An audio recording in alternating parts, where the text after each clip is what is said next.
beautiful Sunday in South Florida. And at Marlins Park, the roof shut, AC blowing. The Marlins and the Giants will finish off a 3-game series. So far, it's been all Giants. How about the little guys? Juan Jose Fernandez and his crew. Wow. A little dizzy. Logan Morrison getting ready to face Madison Bumgarner. Justin Ruggiano's back in the lineup after a hot Friday night. Tom Kohler gets the ball on Billy's birthday. How about that? Rich Waltz along with Tommy Hutton. Nice job by Craig Minervini the last couple of nights. Nice to be back with you. It's been a series in which the Giants have played well, in a season in which the Giants have scuffled a bit. Yeah, the Giants have. They came into town not playing the way they were when the Marlins were in San Francisco. It's also a series. The Marlins have scored 14 runs the 2 games of the series, but don't have anything to show for it. A lot of those runs came on Friday night in a runaway of a game where both teams scored a lot. Yesterday's ball game was tight. Henderson Alvarez was cruising. And then in the 4th inning, the wheels sort of wobbled and fell off. Yeah, a lot of things happened in that 4th inning, and a lot of things that happened weren't good. There was a misplay at first base, miscommunication between Lomo and Alvarez. He was late in getting over. Lomo thought he had to get there.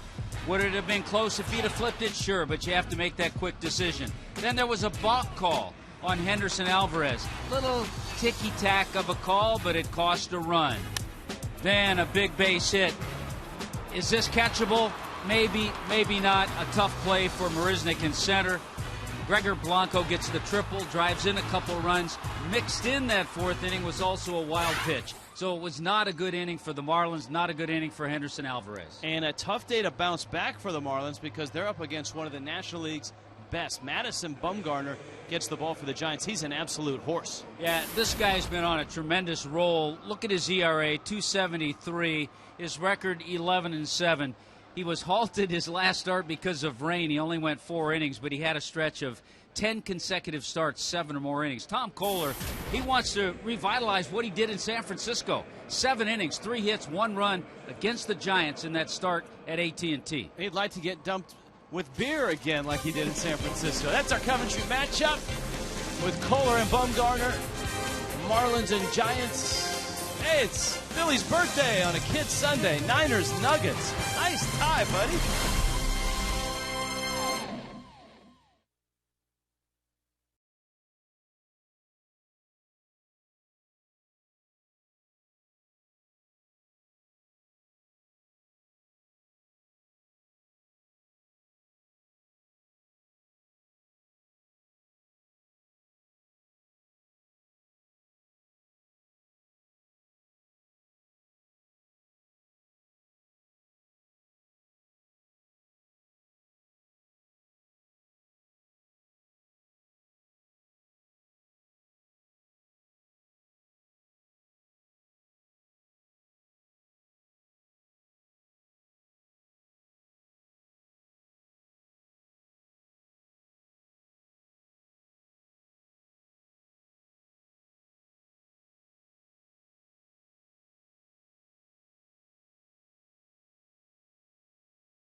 In from the bullpen, getting ready to start.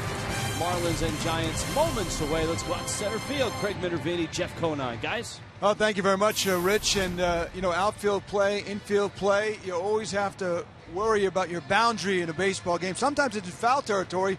Sometimes you got to know where you are to make a play or whether to go for a play. It's a big factor mentally. Yeah, as an outfielder, especially in the middle of the field, but on the corners as well, you really need to know what to be able to dive for and what not to dive for. You want to make sure that you've got backup. So we see a flare into left field here. Chris Coglin's going to make a great diving play. Look who's right behind him, JP for the backup in case that ball gets by him. Last night we saw Jake Marisnik make a bad decision on a play. He's going to dive for this. Look, there's no one in the field of vision. The ball's going to get all the way to the wall for a triple. He should have taken a more back route there to get that ball.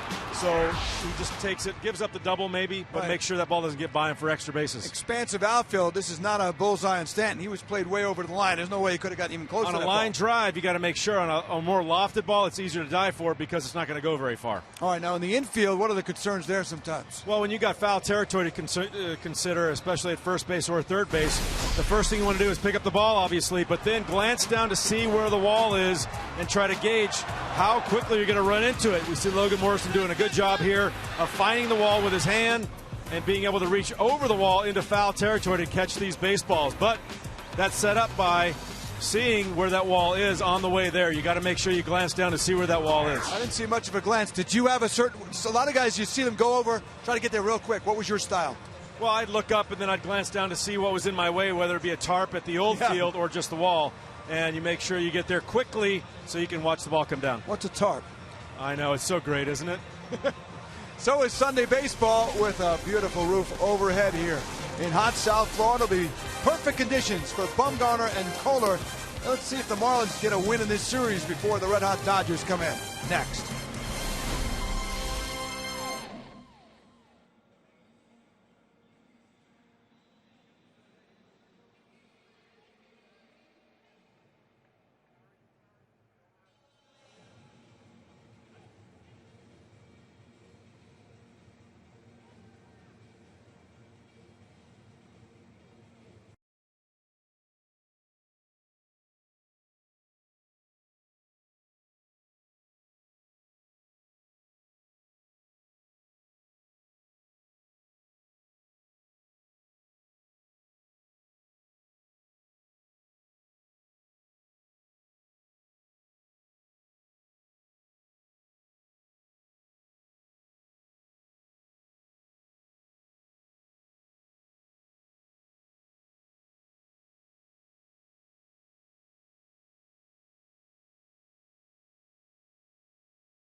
Florida is brought to you by Toyota. Let's go places. By AT&T Uverse TV. Check availability 1-800-PICK-AT&T. Rethink possible. And by Just for Men Mustache and Beard. By Checkers. Feast on.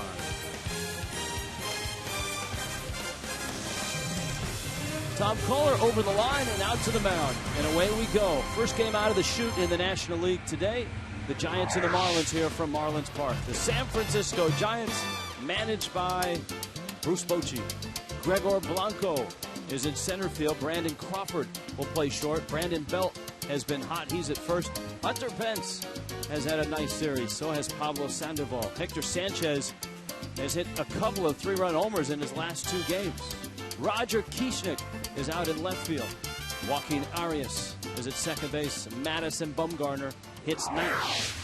And a look at Tom Kohler making start number 16. You know, one quick thing, if we were going to give one scouting report on Tom Kohler, it would be stay away from the bad inning. That's what's gotten him in trouble. Good start against the Giants, though, his first major league win in San Francisco. Pitch Penny brings you the first pitch, and it's a strike. Kohler facing Gregor Blanco. Blanco takes in. The Giants and the Marlins have played twice, two very different ball games. Friday night, just a runaway, a 14-10 San Francisco win. 35 hits in that ball game.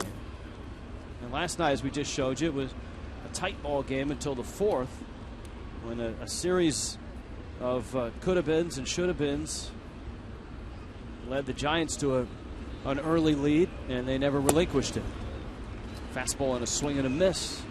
Larry Vanover calling balls and strikes with Tony Randazzo, Brian Gorman, and David Rackley on the bases. The Giants, of course, world champs last year, struggle this year. They come in at 55 and 67, 12 under and 17 back of the Dodgers, who are here tomorrow, Tommy, and the Dodgers just aren't slowing down. They've won 10 in a row. They've got the Phillies starting in about a half an hour. Yeah, the Dodgers have won 42 of their last 50 games, and they've gone 19 and 20 their last 20 road games.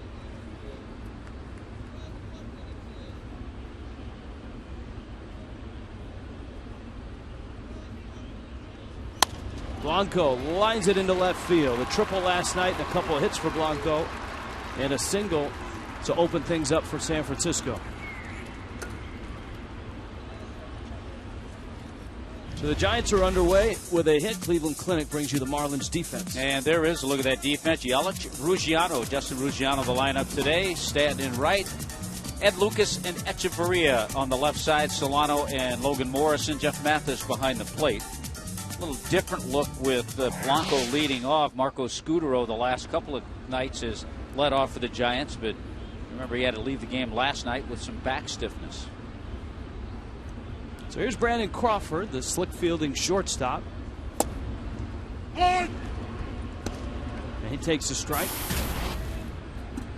Crawford, his first full year in the big leagues was last year, and he's followed it up this year with a solid year. 272, 7 homers, 37 driven in. Two-time MVP of the UCLA Bruins. And if you YouTube him, you'll find some of the fielding videos that he made as a college player coming up, some of the tricks that he was able to do. So it's easy to see watching those videos how he's turned into a major league shortstop.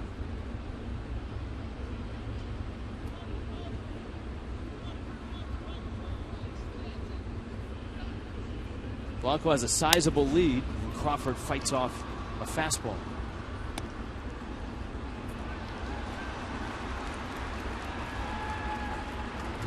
The West has been an interesting place for just about everybody there. Arizona early in the season got off to a good start, held the division for a while. The Dodgers were struggling. Even Colorado had a turn at the top. The Padres made a run up to 500. Well, I tell you what, Rich, the Dodgers, when we were out there, were in such disarray with poor performances, with injuries. Greinke was hurt. Kemp has been hurt a lot all year. That they were talking about letting Don Mattingly go, their manager. That's all changed. 8.5 game lead. There's a better throw to first, and that was close. I told you Blanco had a sizable lead, and Kohler's gone over there twice, and he's just missed getting him twice. Very close. Very, very close. Yeah, that's bang bang.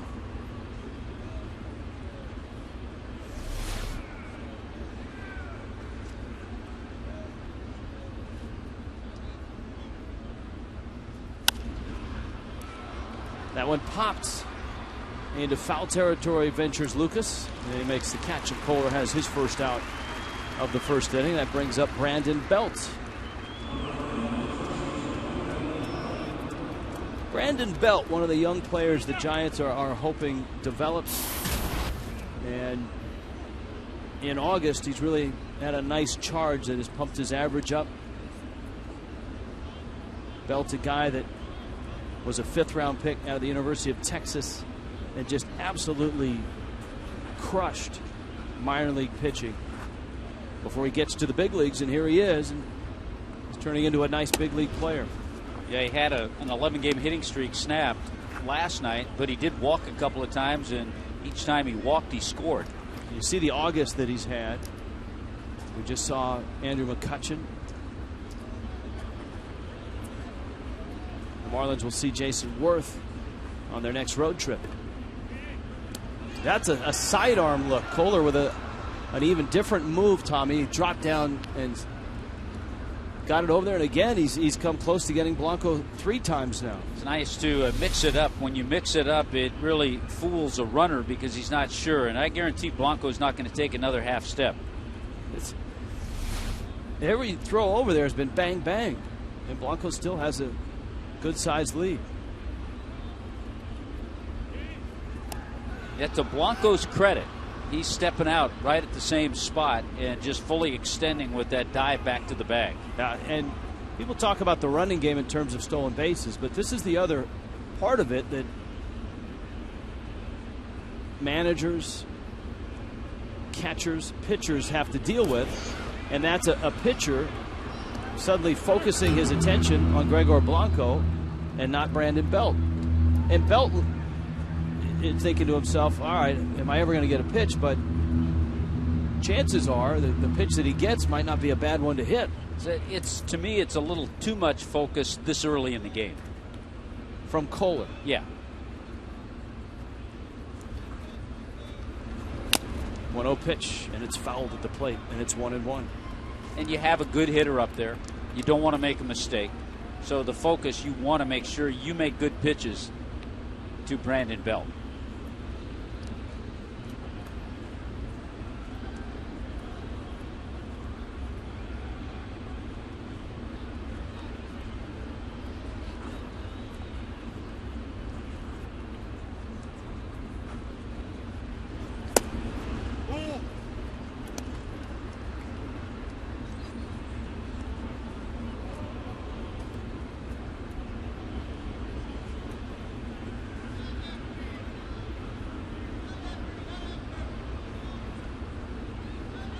Kohler looking in. Mathis with a sign. Shorter lead by Blanco.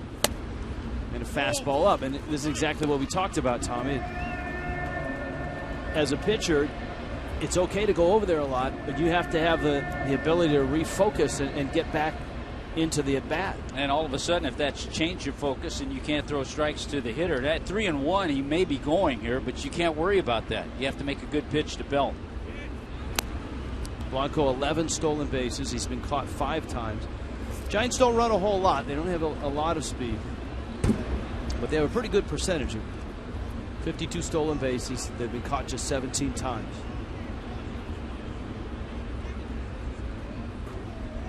He is running on the 3-1 pitch in the air. Shallow. Charging in is Yelich, and he makes a run and catch and then drops the ball, picks it up. He should throw it to second. One umpire has signaled catch.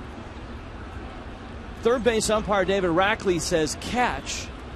And so it's Belt who is out. Blanco is still safe at first. Yeah, either way, it's an out. And as he tried to pull it out of the glove, he catches it right here. Okay, it's a catch. Now as he tries to pull it out of the glove, it falls out. So that's a correct call by the third base ump, David Rackley. Hunter Pence. That's one where you come in the dugout and one of your coaches, maybe Joe Espada, somebody will say, you know, Christian, that's a correct call, but don't do that again. He did do a nice job of coming a long ways to make that catch. Yes, he did. He had a long way to come.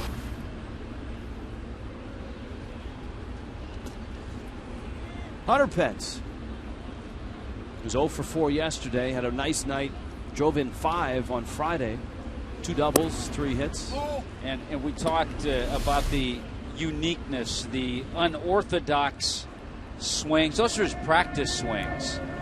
And We were talking the other night, Rich. You've got Pence, then you've got Pablo Sandoval, who's probably a touch overweight, but can still hit. And Sandoval has that routine where he goes out in front of the plate, taps it, and then dances back to the box. And he's a switch hitter. And then you have a Buster Posey who's just does everything just right.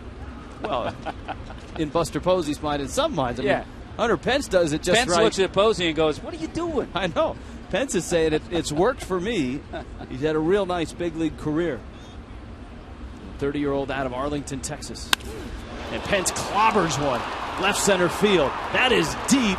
That is way, way out. See, Tommy, it works for Hunter Pence. It sure does. I'll tell you what, that is one of the furthest balls we've seen in that area. To the right of the home run sculpture, it cleared that, and at the base of the black batter's eye. That's one of the longest balls in that area we've seen. High fastball. Maybe not too much concern of the runner, but a mistake pitch, and Pence is all over it. Watch where this ball lands. Wow. 2-0, Giants on top.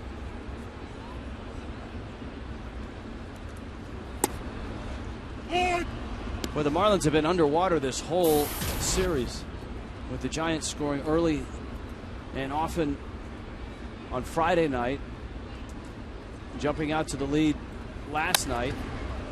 Sandoval nearly takes out his third base coach. 105 miles an hour off the bat for Hunter Pence. Well, it chokes up. You see how he is on the bat and just got to that high fastball in a hurry.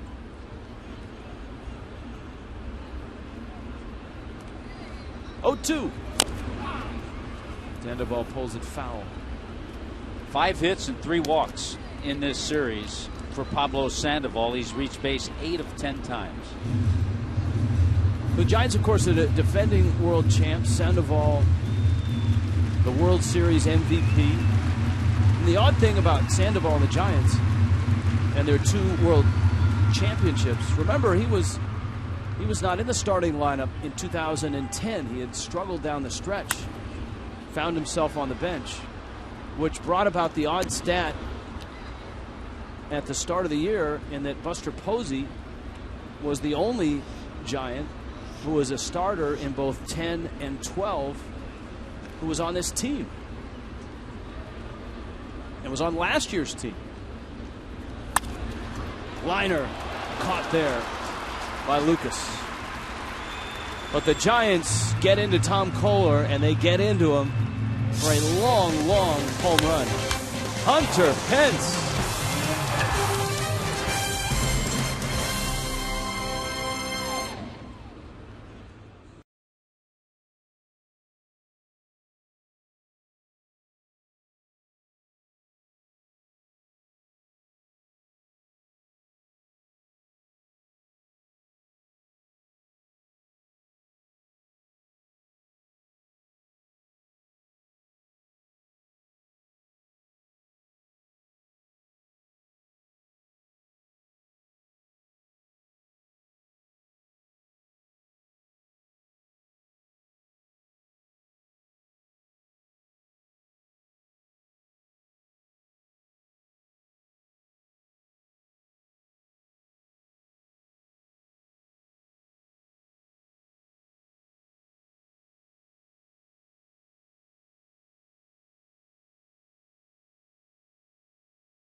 In Miami, the Giants are off to a quick start again. Hunter Pence with a 2-run homer to deepest, darkest center field. JM Lexus brings you the lineup for the Marlins. Buckle up. Tough ride against Madison Bumgarner, Christian Yelich, Donovan Solano, Giancarlo Stanton, who had a long home run himself last night. Logan Morrison drove in 2 last night's game. Justin Ruggiano, ever since snapping the offer, has been hitting. Ed Lucas at third, Adeiny Echeverria at short. Jeff Mathis is behind the plate. Tom Kohler hits 9th. And Bumgarner, still just 24, makes start number 25. Boy, he has good stuff to you. Look at the numbers. The ERA a little higher on the road, but still 7-4 record. Madison Bumgarner still just 24 years old. He was an all-star this year. We talked about how tough he is against lefties. Left-handers this year hitting 160 against Bumgarner. He is an old-fashioned country hardball coming at you from the left side. And he's been terrific for the Giants for the last 3 years. Out of high school, South Caldwell High School in North Carolina. Yeah, North Carolina guy, 10th overall pick in the 2007 draft. You want innings, he'll give you innings. You want 30-plus starts, he'll do that for you. You want an ERA in the low 3s, he's done that. Chopper to first, Brandon Belt steps on the bag. And he finally made the All-Star team this year.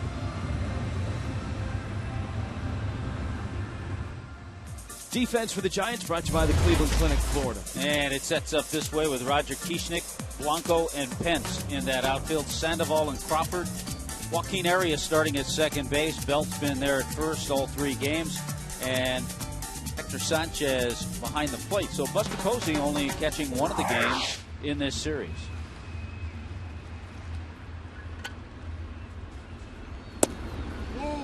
Bumgarner whips one into Donovan Solano. 4 hits in the series for Solano.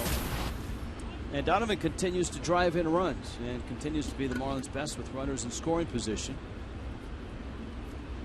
Solano last night was 1 for 4, scored a couple runs, knocks one into right field. Hunter Pence, a little trouble with the lights, and he makes the catch. That's one of the few times, Rich, that we've seen an outfielder just wherever this sinking line drive got. One of the few times we've seen an outfielder have some struggles with the ban of lights. But Pence got it done.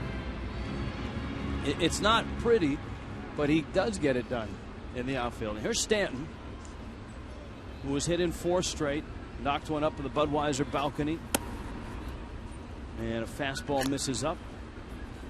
Stanton showing signs that he's starting to drive the ball a little bit. The amazing thing is the damage in terms of his home runs and RBIs, the vast majority of it has come in this ballpark. Giancarlo can never take the stand and say, well, I had trouble and I didn't care about hitting at Marlins Park, because he's hit better here, a whole lot better than he has on the road. Power numbers, everything. 2-0 pitch, sharp ground ball in the hole. Crawford sets up and makes the throw. A 1-2-3 first for Madison Bumgarner. Underway in Miami, the Giants have a 2-0 lead.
Kids Sunday here in Miami. A 2-0 ball game. The Giants on top of the Marlins.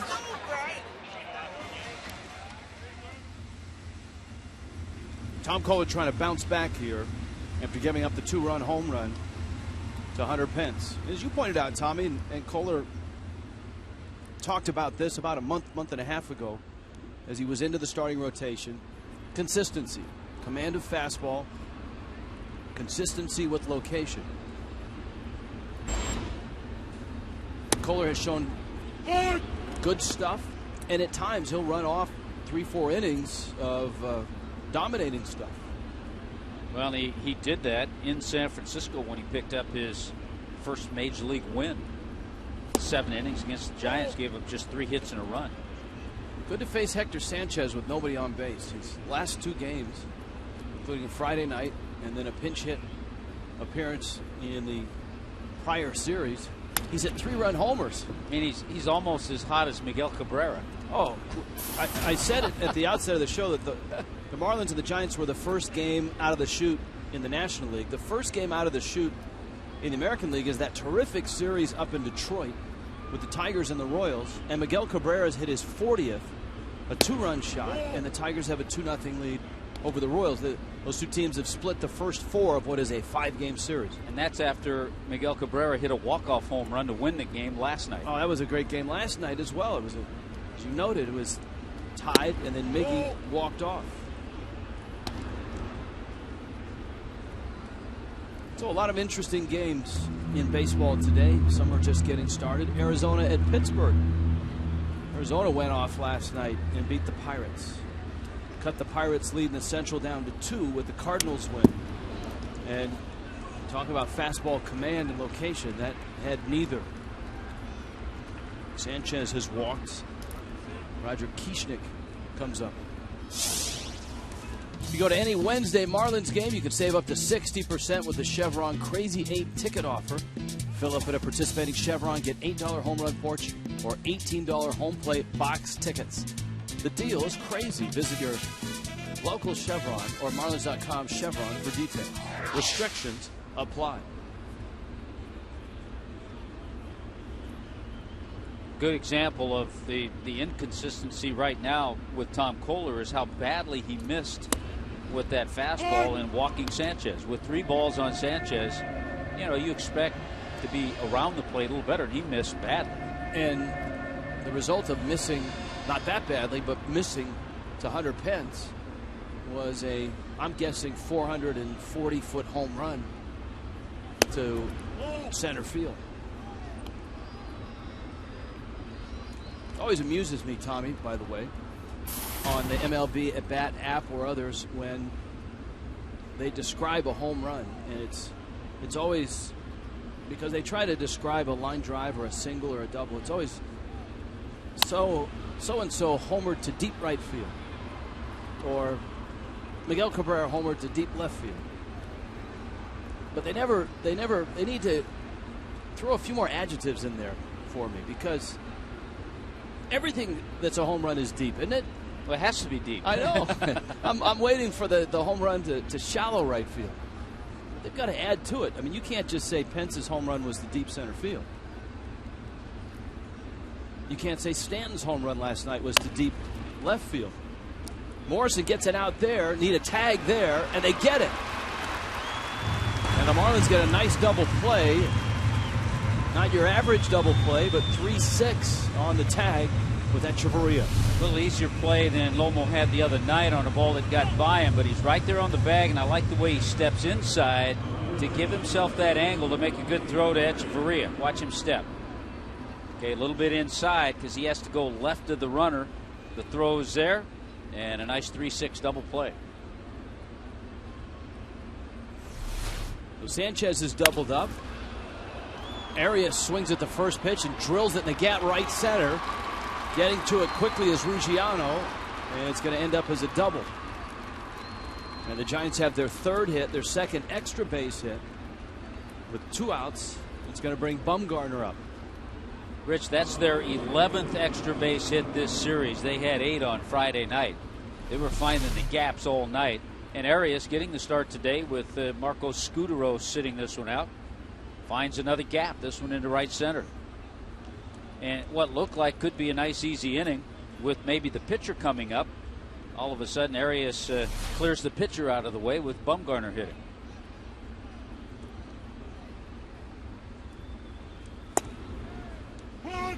Bumgarner takes a strike. Bumgarner this year 5 hits, 40 at bats. He's driven in 4.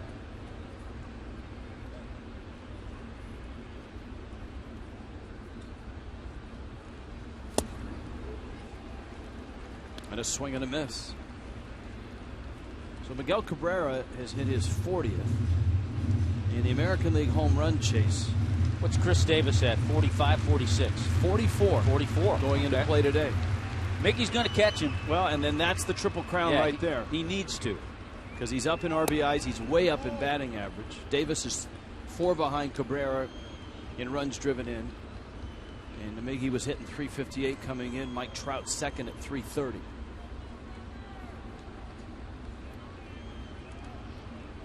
One and 2 on Bumgarner. Top of the order, Gregor Blanco's on deck. Joaquin Arias at second. And a swing and a miss, and so Kohler strikes him out. The Giants got there 2 in the first on Hunter Pence's 2-run homer. And that's the story so far.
Miami.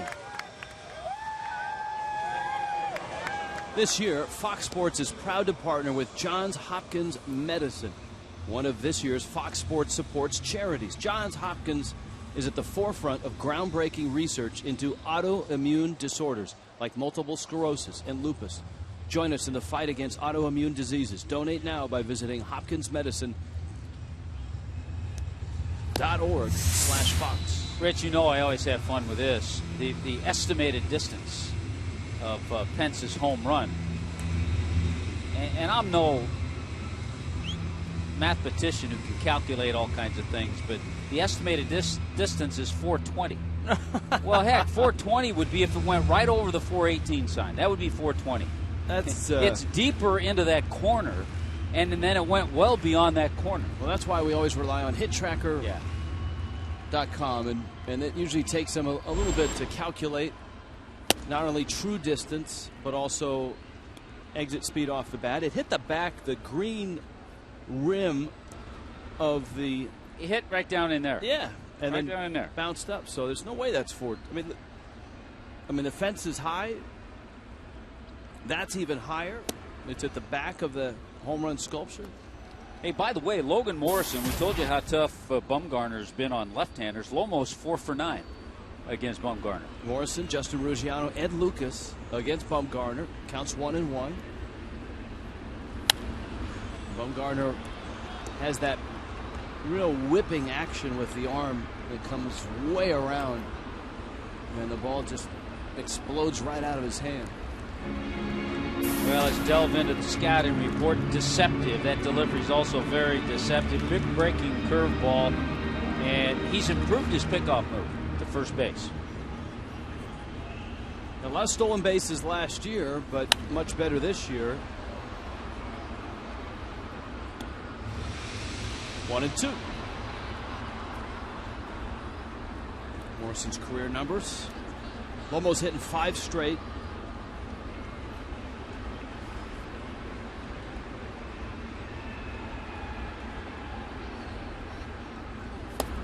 And a swing and a miss. But Morrison goes down. Bumgarner has his first strikeout. And here comes Justin Ruggiano. Well, we saw the scene in Kansas City, Tommy, when Ruggiano snapped a near historic 0-for-42 slump with that infield single up the middle, and then got 2 more hits. And of course, on Friday night, the trickle out of the faucet became a full force big night when Ruggiano clubbed a couple of homers, a double, and drove in 4. And here he is getting the start against the lefty Bumgarner.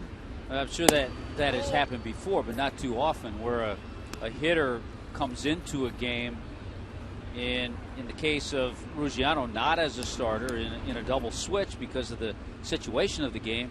Nate Eovaldi had given up so many runs, and Mike Redmond needed to get some innings out of the bullpen. So not too often does a guy come into a game when he hasn't started and hit 2 home runs. Maybe the most historic example of that was Raul Ibanez in the postseason for the Yankees, who actually hit 2 home runs. And I don't have it in front of me, but I want to say they were in extra innings. Here's the 3-0 pitch. If not extras, one was in the 9th to tie it. Right. Yeah. Ruggiano walks. Good at bat. And here comes Ed Lucas. That's why we have a crack staff, Tom. Because we just throw things out there once in a while. Right. And then the crack staff kind of grabs onto it. Like the moon is made of cheese. The crack staff immediately is on that one.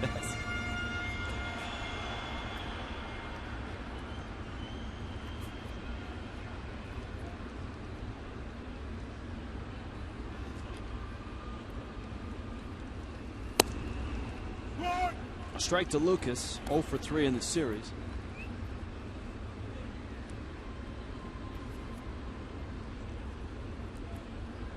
Lucas had a nice series in San Francisco.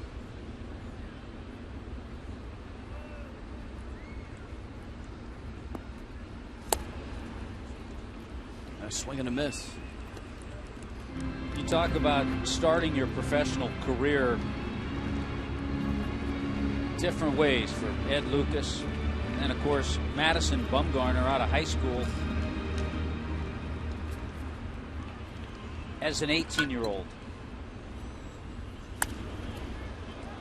Was in the South Atlantic League, and all he did was go 15-3 at an ERA of 1.46 and more strikeouts than innings.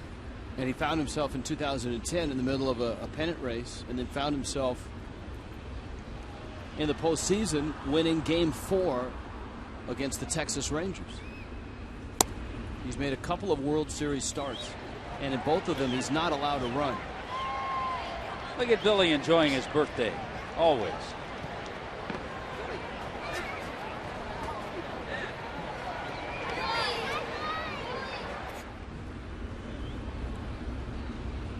One, two. It's one of the hallmarks of the Giants' 2 world championships is starting pitchers that all of a sudden have put it in gear and had great postseasons. And then, oddly enough, one of their starting pitchers put it in gear and had a great postseason out of the bullpen. That's right. Tim Lincecum.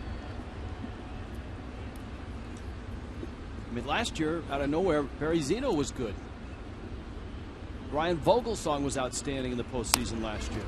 Little trickler towards Crawford. He'll get the out at second. and not in time to get the double play.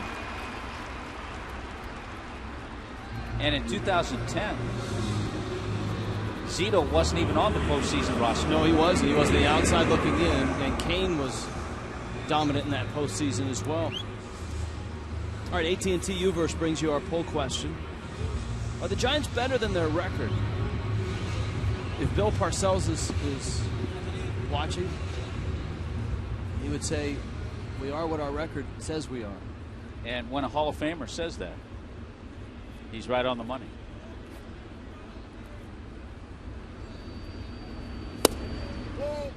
Always fun to see the coach up in Jupiter around a lot of the spring training games. The Hall of Famer. Yeah, the Hall of Fame. Great to see him in the Hall of Fame. Much deserved. So now when we see him, we'll have to address him as such. That's right.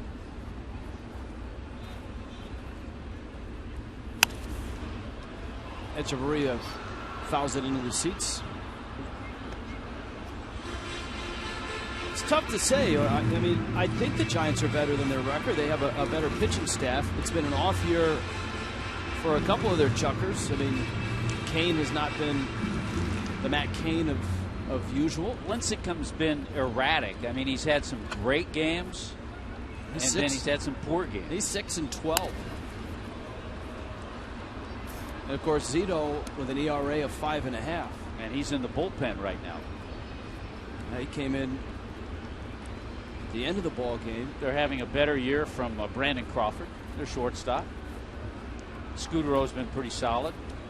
Belt's come alive. Yeah, so I mean, I think you trace it to that starting rotation. I think the injury to Pagan has really hurt them.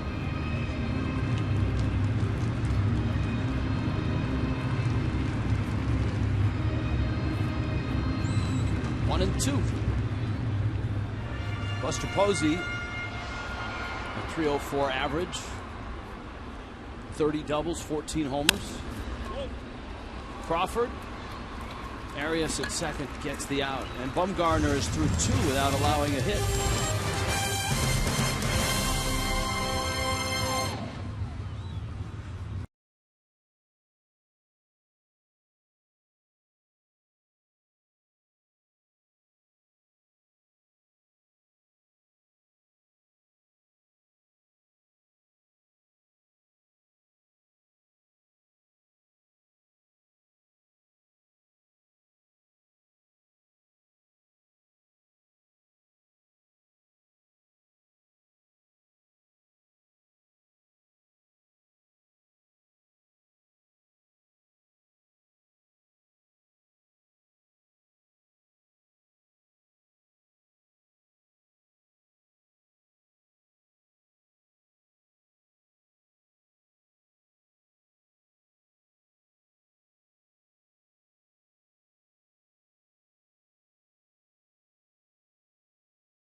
It's a Kids Sunday.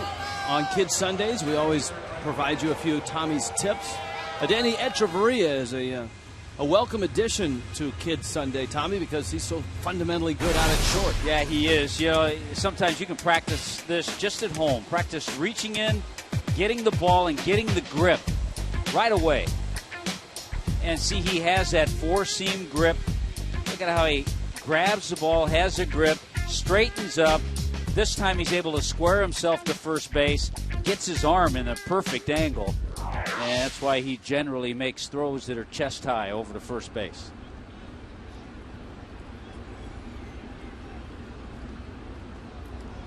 Giants right back at the top of their order. Broken bat roller Solano's way, and he flips to first in time to get him. Used to give kids a drill, Rich, where just stand not very far apart, because a lot of times kids stand too far apart and they airmail throws and they're chasing down balls. Just stand pretty close together, play a little soft toss, and just practice getting the ball out of your glove as quick as you can. Getting the grip, forcing grip if you can, and playing catch that way. You're talking about the top hand, and for Echeverria, there's a lot of middle infielders that at times in spring and occasionally during the season will drill with a mini glove, a really small glove, which really focuses the attention on getting the ball right where you want it. We've even seen the drill. Sometimes it has a little strap on the back, almost like a ping pong paddle, like a paddle. So you really have to use your hand.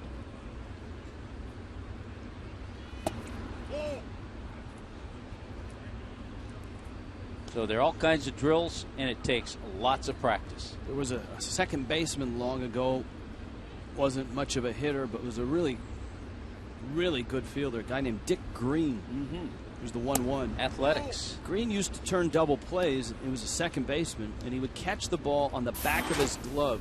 He would trap the ball. I've seen that. On the fingers of his glove with his bare hand and turn the double play that way. Not suggested for kids on Kids Sunday. No, but we all tried. You all tried in college. We tried it just to see how it. It's okay to try and practice. Yes.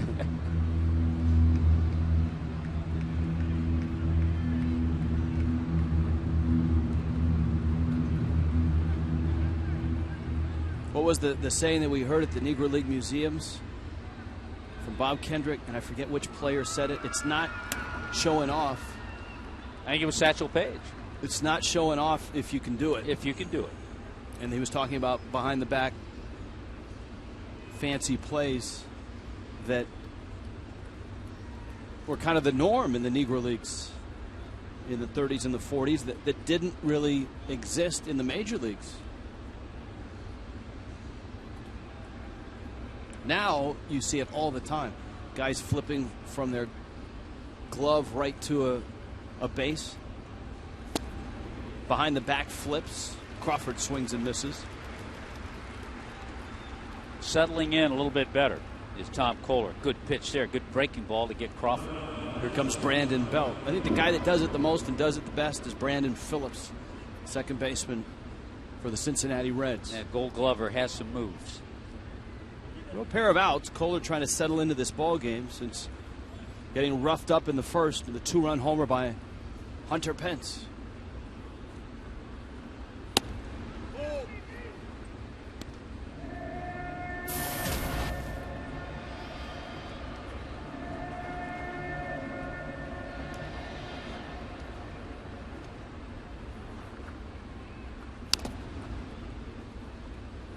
Slow breaking ball and a foul ball. Counts 1-1. Brian Sabian, the Vice President, General Manager of the Giants, has always done such a nice job of putting a team together around a couple of parts, be it Posey and Sandoval, with veteran players, a few youngsters. Mixing in a Marco Scutaro. Uribe, guys like that. But it all is built around their rotation, and that's been the success of the Giants. So that's been the big issue this year, the fastball up. And as you look at the mixture and makeup of the Marlins in a year or two, it's going to be around a rotation. Absolutely. I think that's the optimism around the Marlins. And the reason you hear scouts say, you know what, there is light at the end of the tunnel, is a young rotation that Mike Redmond's able to run out there. And, of course, the challenge is, can the position players develop and can the Marlins get some offense? But you ask any general manager, player development director around baseball, and the toughest thing to develop is what the Marlins have, and that's that good young pitching. No swing, counts 3-2. Eovaldi, as you noted, had a real messy start. Rough start. There was some thought that maybe he was tipping his pitches, maybe showing a little different arm angle on a breaking ball. So He'll try to iron it out. He knows it's one start, and he'll try to put it together. Next time out, it'll be against the Dodgers.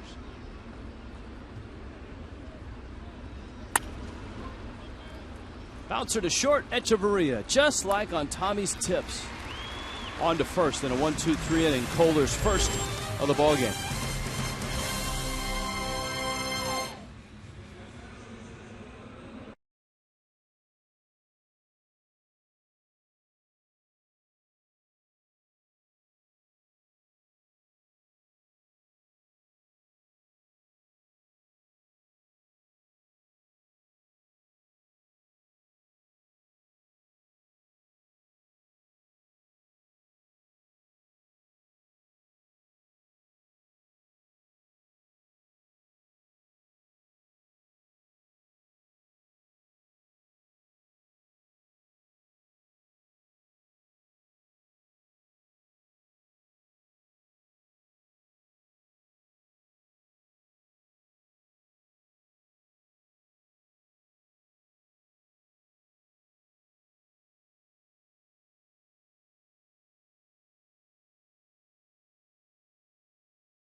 Tutti the Fruity and his balloons, and now a little face painting.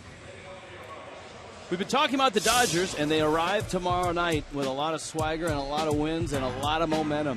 And all-you-can-eat seats, perfect way to come to the ballpark. 7:10 start. The package just $22. And it gets you all-you-can-eat hot dogs, nachos, peanuts, popcorn, Pepsi, or water. It's an Outback Steakhouse South Florida Heroes Monday as well. All military, veterans, police, firefighters, and first responders can receive complimentary tickets to the game. There is our friend Tutti, Friend of the show.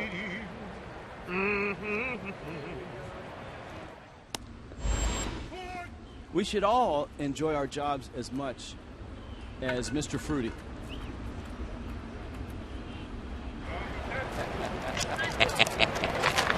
Hello. To left field, Mathis hits it deep towards the Clevelander. Out of here, into the Clevelander. And Tutti, that one's for you. What a perfect cue for Jeff Mathis. Just like that, he cuts the lead in half. Madison Bumgarner don't give up home runs very often. That's just the 13th that he's allowed this year. It's a Clevelander home run. Little slider, flattened out a little bit. Marlins have hit 4 home runs in this series. A couple by Ruggiano, one by Giancarlo, and that one by Jeff Mathis. So the Marlins are on the board. Here's Kohler with Yelich and Solano after him. Who that say they going? Who that? Third homer of the season for Mathis.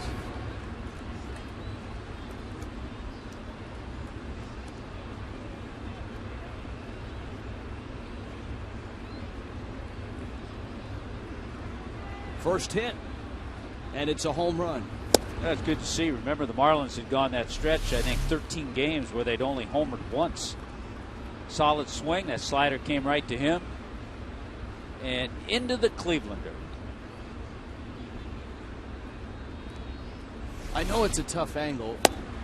Fastball swing and a miss. But I'm waiting for the first home run into the Clevelander that sends a fan into the pool after the ball. I think it can be done. I mean, we haven't seen it yet, but I think it can be done.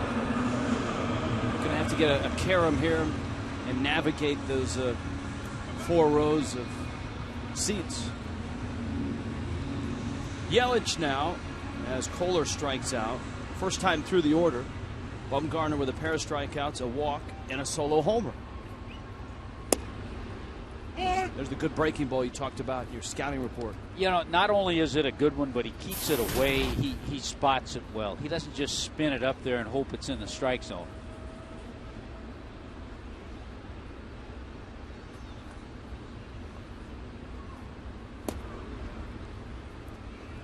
Breaking ball misses away.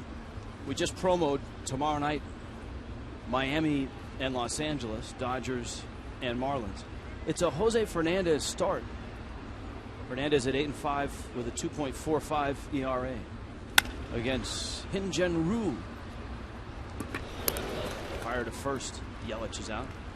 I mean, for that alone, there's a lot of other things going on, but for that alone, you'd want to come out and watch. Yeah, Ryu is 12-3 with a 2.91. And also a rookie. He's a 26-year-old. He pitched in the Korean Baseball League for a long time. That's right. So you got two guys who might be vying for Rookie of the Year consideration. Tommy, it's good to say, once again, that this copyrighted telecast is presented by the authority of the Marlins, may not be reproduced or retransmitted in any form, and the accounts and descriptions of this game may not be disseminated without the express written consent of the Marlins. So Yelich is out. Solano is up.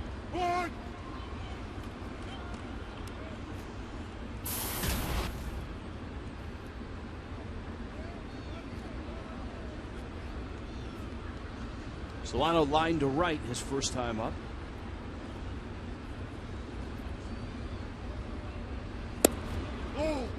Marlins really didn't sniff a hit until Mathis's blast here in the third. The Giants have 3 hits against Tom Kohler. 2 swings of the bat and provided the runs. Hunter Pence a 2-run shot, Mathis a solo shot. And that Pence home run, which was estimated at what, 420? That was one estimation, 420. And it drew the ire of Tommy Hutton. And you never want to draw the ire of Tommy Hutton. Just ask any scorekeeper around baseball.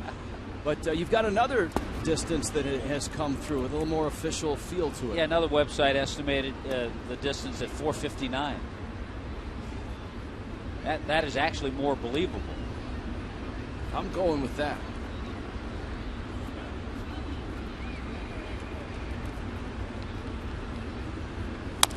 Solano, a little tapper. This could be trouble. Panda in full flight, and he just makes the play. As big as he is, you forget he is a terrific athlete.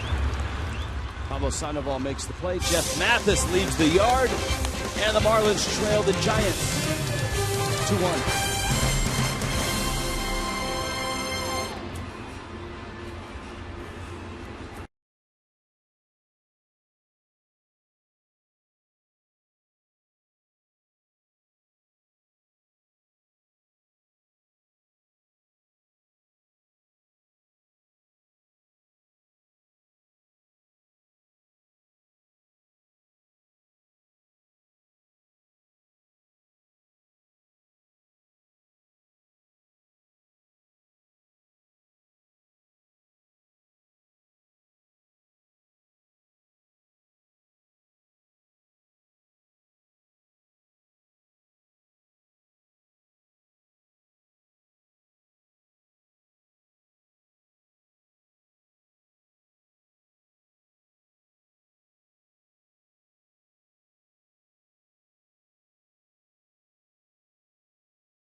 Baseball top 4, Giants up 2-1. You know, the Giants have an incredible tradition of baseball. Of course, didn't start in San Francisco. That only began in 1958. It goes way back to New York, and in fact into the 1800s, where they played at one of the most famous ballparks and parks in New York.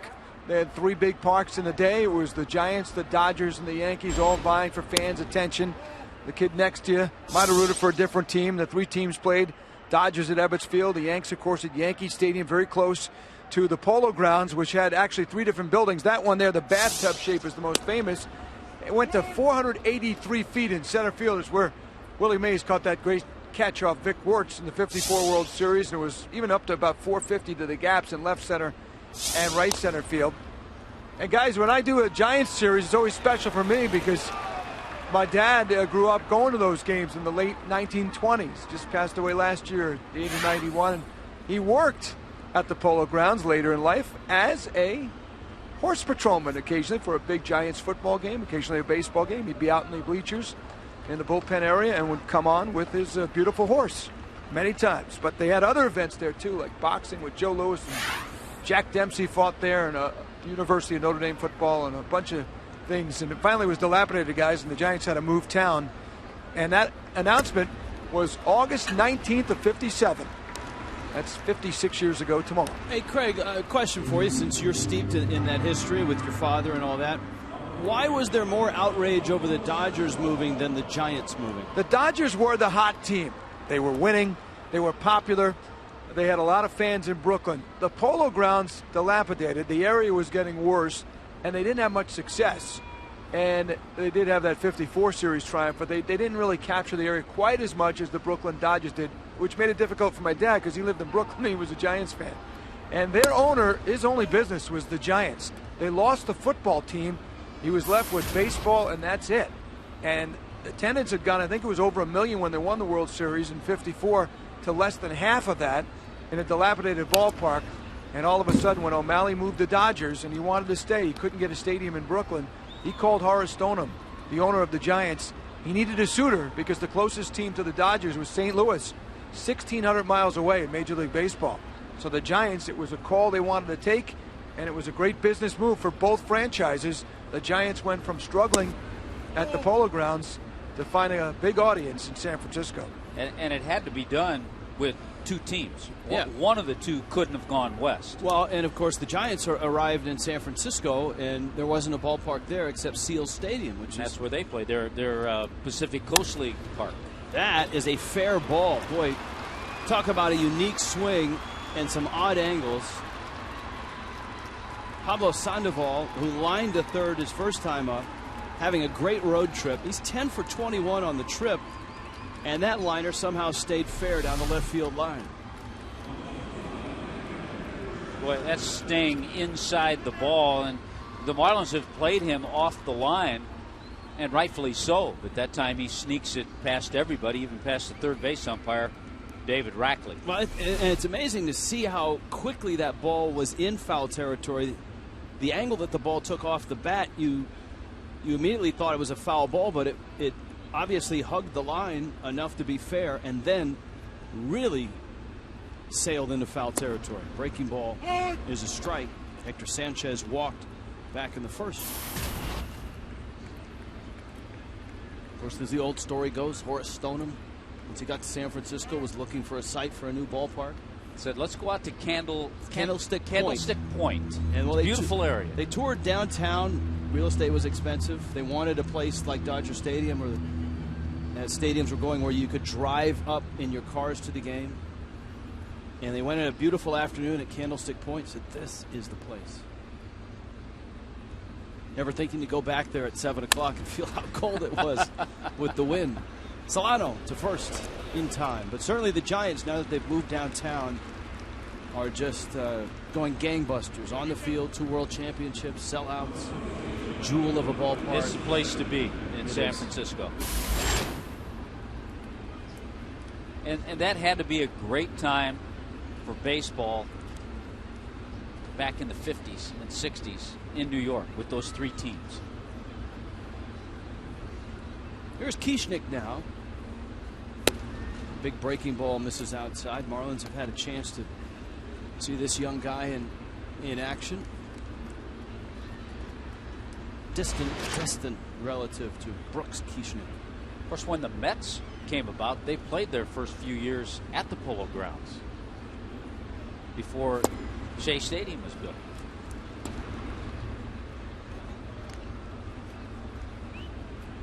Roger Kieschnick, third-round pick in '08 out of Texas Tech. So he and A.J. Ramos probably know each other. They came up with Buster Posey.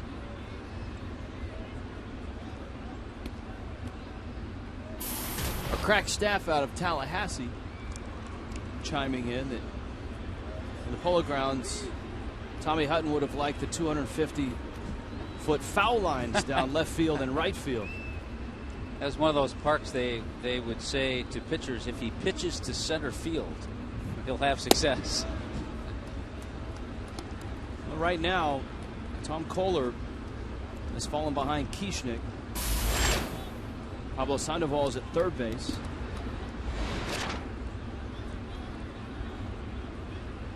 I have a feeling our crack staff up in Tallahassee will be tuned in tomorrow night to that matchup with Jose Fernandez against the Dodgers. Now remember, Jose beat the Dodgers in L.A. He gave up that 3-run homer to Adrian Gonzalez in the first inning. Then settled down and ended up getting the win in that game. Marlins Live postgame after this one. We'll hear Jose Fernandez on his thoughts facing the Dodgers. Kieschnick walks and facing Yasiel Puig. That's an interesting dynamic. Obviously, Puig has a lot of headlines with the impact that he's had, the flair with which he plays the game, and another one of those Cuban ball players that has made a big impact in the major leagues, and there's more coming. I read an article the other day, Major League General Manager saying that this is the peak right now, and Cuban ball players have never been more sought after than they are right now. More and more are starting to get out, more and more are signing. Cubs have Jorge Soler on the way. Marlins have Adeiny Echeverria, Jose Fernandez here. And of course, the Dodgers in Philadelphia today, 1-0 lead. Ricky Nolasco on the mound, so he will miss the 4-game series here. Nolasco and Cole Hamels, it's a good matchup in Philly. Mathis is on his way to talk to Tom Kohler. The breaking ball, if you watch Tom Kohler inning by inning, kind of goes and comes. But right now he's rolling it. Last inning he had a good breaking ball, and that's one of the things Chuck Hernandez would like to see, I'm sure, more consistent of. Fastball, that's one thing, but you want to see consistent bite and break with the curveball and slider. Remember, you had a couple of games where his slider was really effective. Mathis trying to snap him back to attention. He's behind 2-0 to Arias, the number 8 hitter, who pulls it foul down the third base line. So a Sunday in Major League Baseball as the season heads towards the last few weeks in August. Race is getting sharper. The Pirates have scored first against Arizona, have a 1-0 lead there. Tigers lead over Kansas City's now 3-0 in the 5th. Cabrera's hit his 40th. In the air to right, Stanton charging in, calling Solano off and making the catch, and Kohler survives the 4th. Couple home runs. And the game's good too.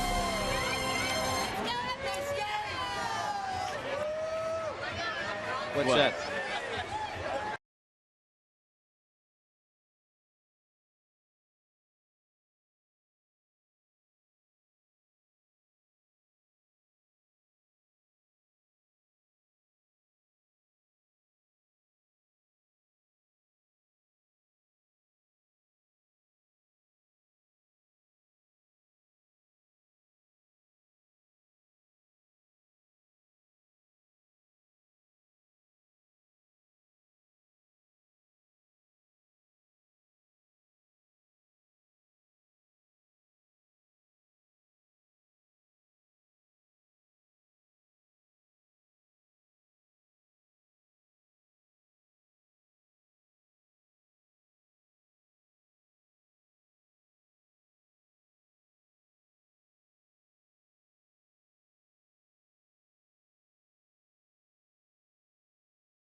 Honda. Visit your Honda dealer for great lease and finance deals on fuel-efficient Hondas. And by Coventry Healthcare of Florida, lighting the way to better health.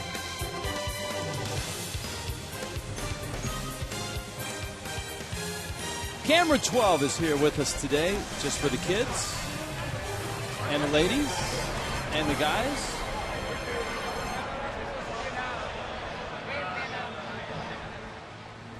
Madison Bumgarner saw one of his pitches end up out there with the guys and the ladies.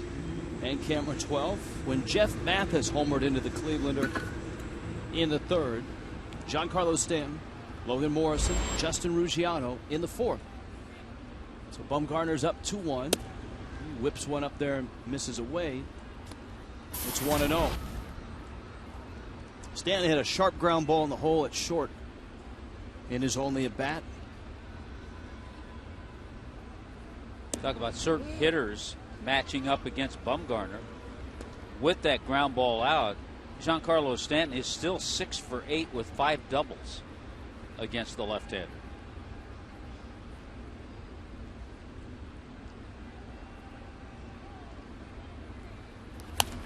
Stan hammers one. You're right, Tommy. He's starting to get it back. Yeah, it's liner amazing. to left. Yeah, you and I talk about this a lot. You can tell even by when a player walks, draws the bases on ball. And last night, Stanton lined out to center.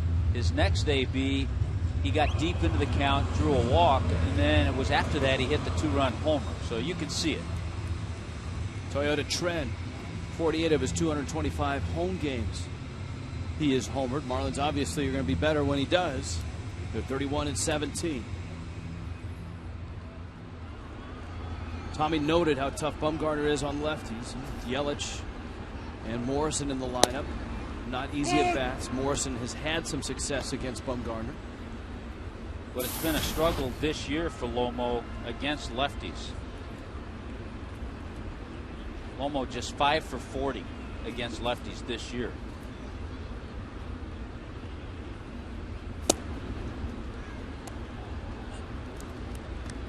Counts 0-2.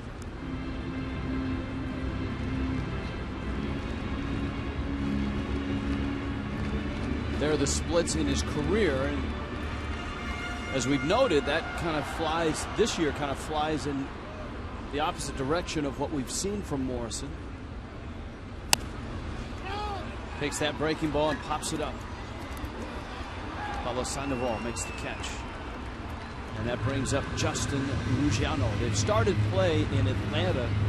That game delayed by rain. The Nationals and the Braves are underway. Well, they had all kinds of things happening in Atlanta last night. They had a little bit of a delay at the beginning. Then they went 15 innings. But before that all happened, Steven Strasburg, Davey Johnson were thrown out of the game because Strasburg threw a couple of pitches behind Simmons after he had hit Justin Upton. Ruggiano.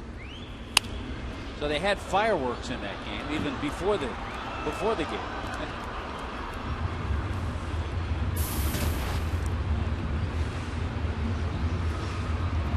Ruggiano's 2 home runs here, not only a sign of him snapping out of what had been a month-long slump, but also his first 2 home runs. Ouch.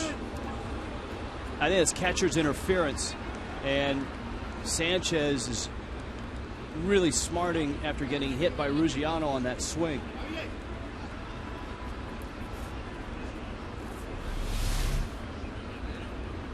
Ouch. Boy, usually you just sometimes hear catcher's interference. This, the bat completely takes the glove off the hand of Sanchez. Look at that. And then the ball looks like the ball it catches hits him actually in the hand. You can see the little piece of the glove. And I think what hurt him wasn't the bat. I think it was the ball that hit his hand. The foul tip, the ball, yeah. Well, Bruce Bochy knows what that's all about. Bochy was a major league catcher. All you have to do is look at Bochy's fingers and his knees to know that he was a catcher.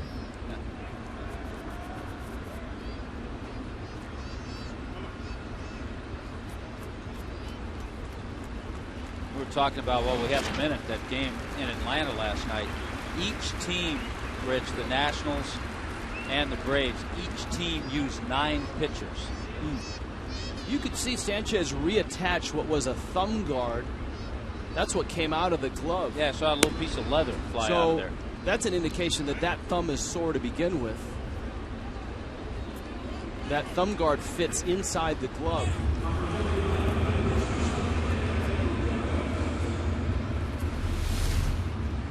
Watch the ball. Ouch. The ball hit right on the bare hand. And see the thumb there's guard? that little thumb guard flying out there.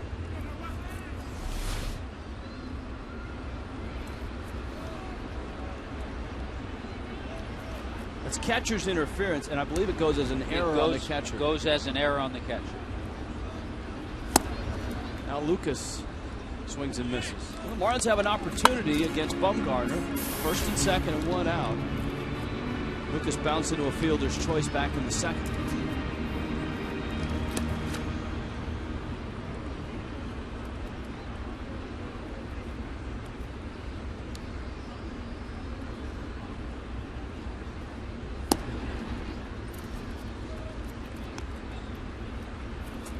Ball into strike.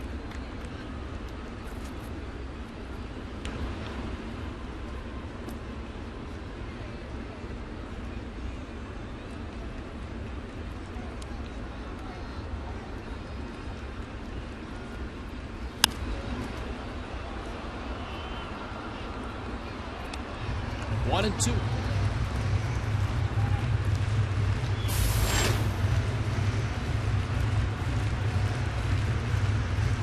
Giants have won the first 2 of this series.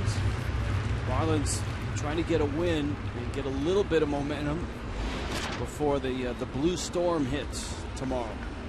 And the Dodgers are here for 4 games. Lucas lines one into left field. That's going to fall for a hit. Good jump by Stanton. And he'll be sent by Espada, and he'll score. That's terrific baseball by Giancarlo Stanton, Joe Espada, and of course Ed Lucas. That's a great way to put it. You can throw all 3 of those guys into that play to make that a successful play and to tie the game for the Marlins. Good hitting by Ed Lucas. A good jump by Stanton, even though the left fielder Kiesnick had the ball pretty quickly. There's the base hit, a hanging slider. Stanton gets a good jump. He knows the ball's going to drop. Kiesnick has it, but Joe Espada, Marlins third base coach, waves him in. It's cut off by Sandoval.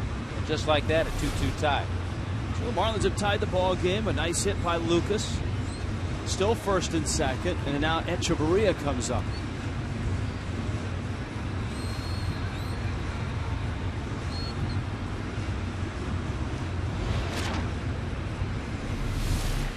Watch the jump.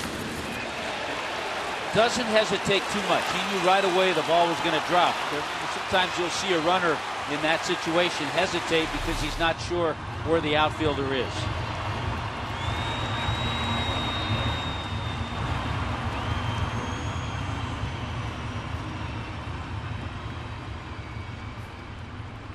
So Ruggiano's at second.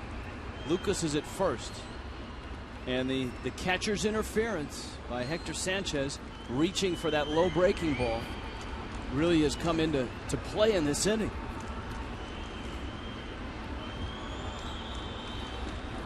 Ruggiano breaks. The trail runner Lucas takes the bag, and Ruggiano is caught in a rundown. And I'm not sure what went wrong there. I think there was a missed sign. I'm guessing the hit and run was on because when Ruggiano saw Echeverria not swing, I don't know what happened.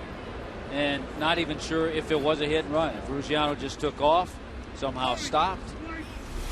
But that's a big play for the Giants and a bad play for the Marlins. And Lucas, of course, as the trail runner, is watching Ruggiano. He's just following. And if Ruggiano runs, Lucas is going to run automatically.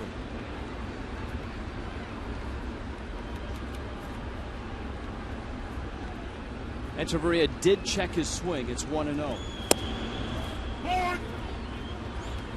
A ball and a strike. You don't see it too often. You don't see a hit and run with a couple of men on base, runners at first and second, but you do see it.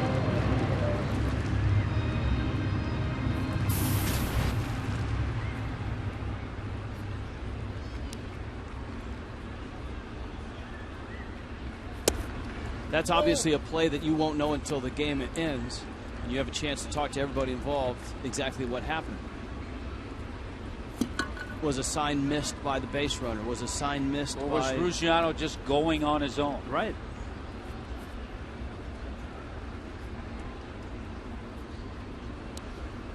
Well, it's getting close to back to school, so that's our homework for tomorrow. Echeverria to center field. That's a base hit. And the Marlins are going to take the lead.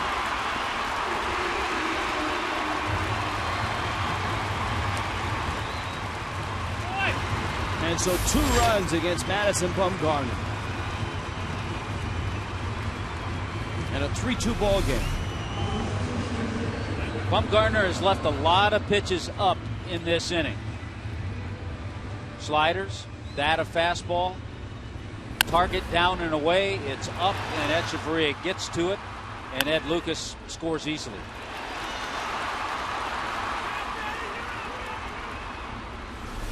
So here's Mathis, who homered, picking Echeverria off, and the throw goes into left field. Echeverria thought about third, but he'll hold on. What a messy, weird inning this has been, from the catcher's interference to Ruggiano's ride to third, which he's ended up hung up, and now this. Would have taken a perfect throw by Belt because Echeverria took off as soon as Bumgarner moved. You know, the amazing thing too is the throw missed both infielders, because the shortstop Brandon Belt had set up to back up the throw.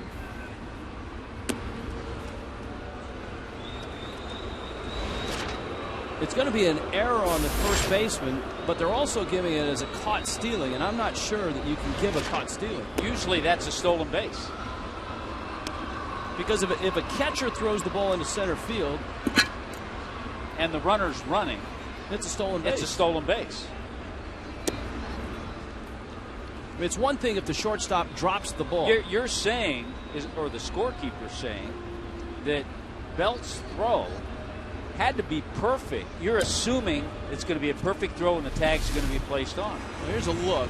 Obviously the throw wasn't a good one, but look at Belt. He's backing up, and he couldn't get the ball because it tipped off the edge of his glove. Or excuse me, Brandon Crawford. Belt's throw was just offline. So that's an odd scoring, and one that they'll probably think about. Yeah, it's hard to say that's caught stealing. You're assuming a whole lot by saying that. Never assume. Never assume. Didn't Lasorda teach you that? Not in this game. In Spokane? Yeah, never assume. Swing and a miss by Kohler. And the count's 0-1. And so with Echeverria running, the Giants simply walked Mathis. And Kohler trying to run into one against Bumgarner. That's not easy if you're a regular hitter, let alone a pitcher. It's been a messy inning for Bumgarner, too. He's made some mistakes. He hasn't gotten any help defensively at the catcher's interference. And of course, the Marlins had the base running mistake. And despite that, they still have put 2 runs on the board and taken the lead in this ballgame.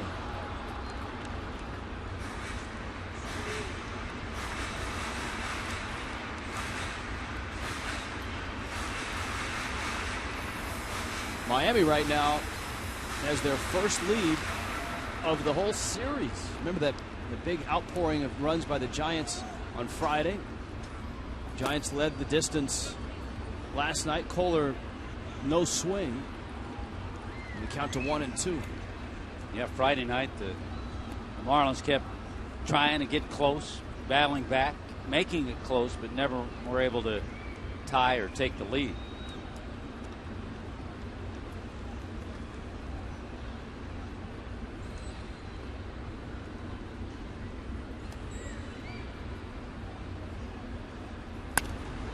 Kohler fights off another fastball and fouls it off. Andre Ethier is homered, and the Dodgers have a 1-0 lead over the Phillies. That's in the 4th inning in Philly. I think if you're a Giants fan, and Giants and Dodgers, they don't go together. It's not at all. Every bit as bitter as Oil and water. Every bit as bitter as Yankees and Red Sox. I think, though, if you're a Giants fan and you see the Dodgers having success, all you have to do is pop in the highlight videos from 2010 and 2012, and you feel a little bit better.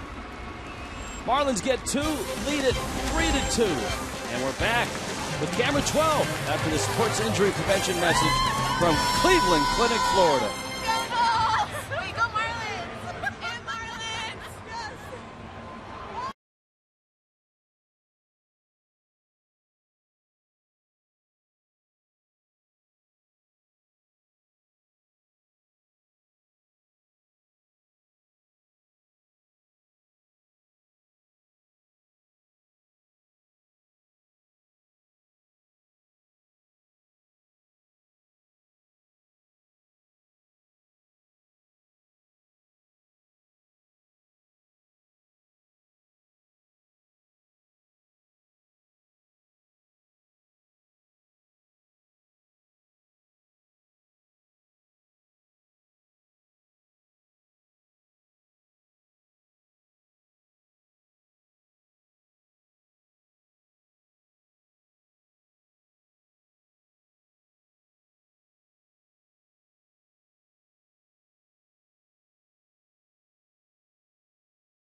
Three to two. There was that odd play with Ruggiano at second and Lucas at first, in which Ruggiano broke and then stopped. Lucas, of course, had to follow him and ended up at second. We're trying to figure out, and during the inning, in between Ruggiano and Joe Espada, had a little conversation about that play. There are still a couple of things confusing because Ruggiano, if you see him when he takes off about halfway there, he looks to the plate. He's looking like, okay, is he going to swing? Well, he doesn't. Joe Espada is saying, watch me. He's saying, watch me. So we'll find out a little bit more on that.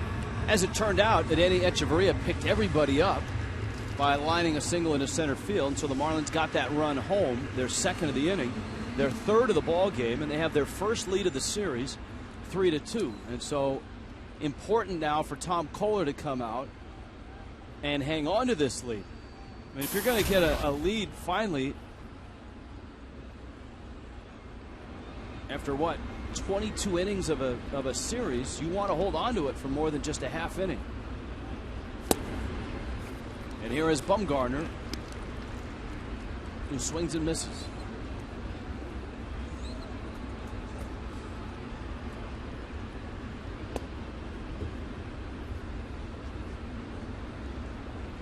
Bumgarner is kind of the opposite, and Marlin fans remember this from Josh Johnson, who threw right but hit left and exposed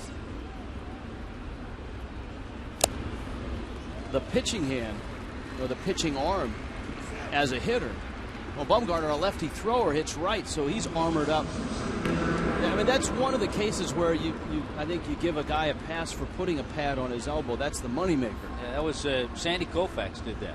Threw left, hit right. Wasn't much of a hitter. Didn't wear the elbow pad, though. Did they have elbow pads? They didn't have them.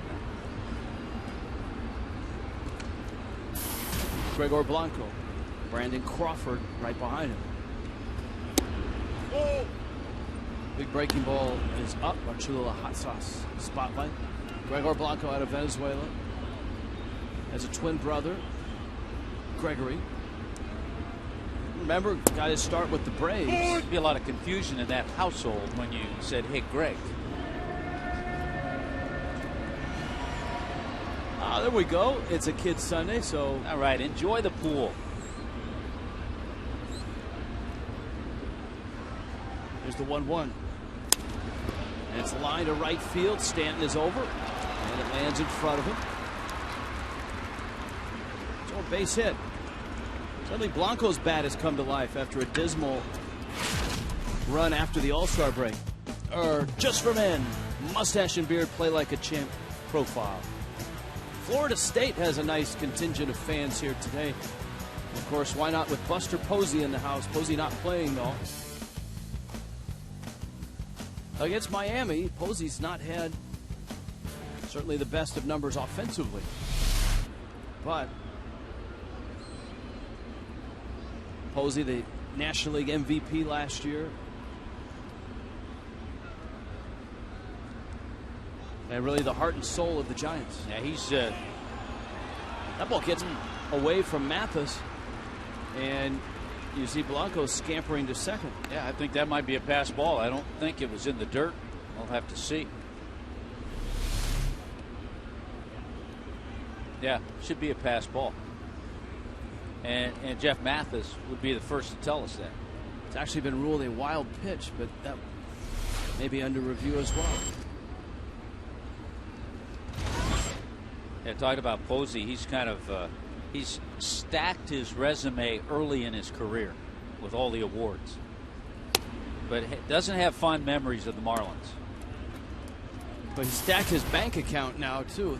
The Giants have signed him, and rightfully so. I mean, you get a guy like Posey, you lock him up through 2021, 9 years, $167 million.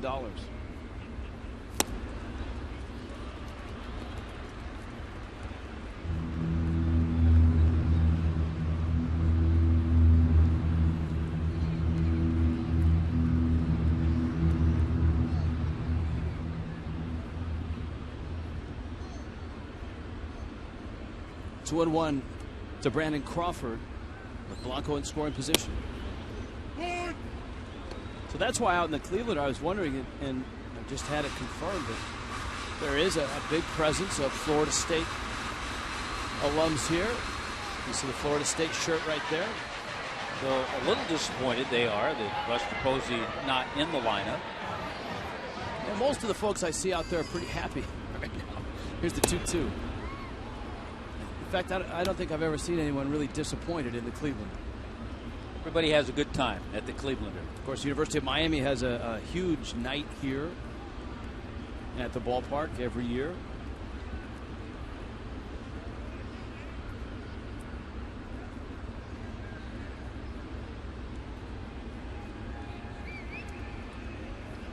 Three-2 coming to Crawford.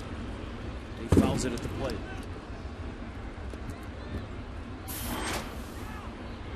Marlins Live starts your viewing night tomorrow night, and it's presented by the South Florida Honda dealers. Tomorrow, 6:30. Craig Minervini, Jeff Conine from center field, getting ready for a Jose Fernandez start.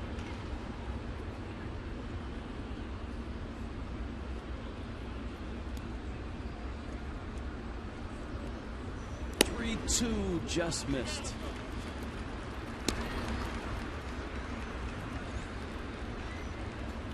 Well, a walk to Crawford, and now Belt comes to the plate. Well, it doesn't get any easier. And one lefty to another. The Pirates have stretched their lead over Arizona to 2-0 in the fifth. Cardinals and Cubs are underway at Wrigley, scoreless in the second. By the way, Starlin Castro is in the lineup for the Cubs after being taken out of the game by Dale Swaim yesterday. Disappointed. I think it's time for Swaim to make a little more of a statement with Castro, because he's had more than just one mishap in forgetting things. Out to center, Ruggiano is there, made the catch. No, he's a young player, and there are also 24 other guys on that team.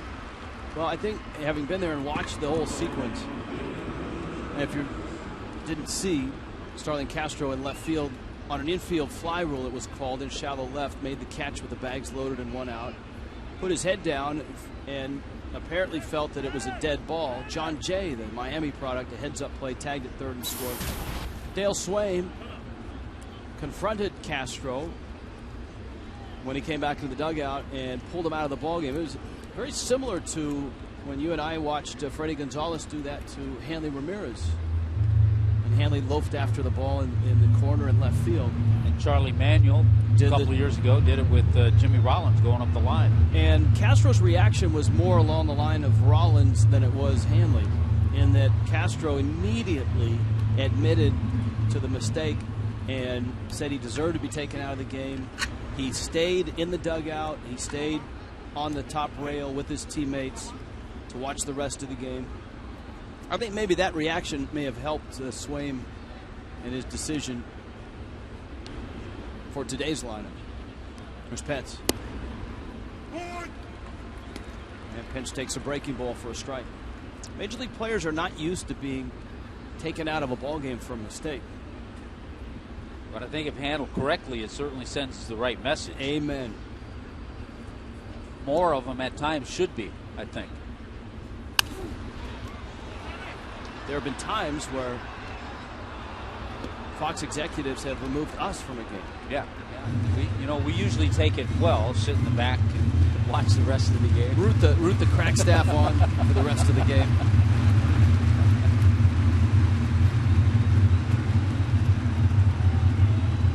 Well, Hunter Pence hit one a mile, or actually 458 feet for a 2-run homer back in the first. Kohler's 0-2. Into right, that's a base hit. Stanton has it. Round third is Blanco. He's coming home, and he scores. And Hunter Pence is driven in all 3 runs for the Giants. And all you have to do is look to see where the pitch is. It's another fastball up. This one out over the plate. The fastball up that he hit for the home run. A little more in, but here it comes. That's where they wanted the pitch. Boy, this is not a mistake because they want fastball up and away out of the zone, and that's the kind of hitter Hunter Pence is. So you got back-to-back hitters in Pence and Sandoval that'll get base hits on pitches that aren't in the strike zone. Always fun to look at on a pitch like that where the Fox Tracks is. Look at that, pitch number 3. And that was exactly where he wanted it. So not a mistake. Credit Hunter Pence, who has 8 RBIs this series. And he had that 5 RBI night to open up the series. So it's back even at 3-3, and we talked about the importance of Miami hanging on to the lead, having finally been able to get a lead against the Giants for the first time in the series. And that's gone quickly. The pass ball didn't help. The walk to Crawford didn't help. And now you got to pitch to Sandoval, and how you pitch to Sandoval is, for many teams, a real problem. Well, he's 6th in the National League with runners in scoring position too, 370.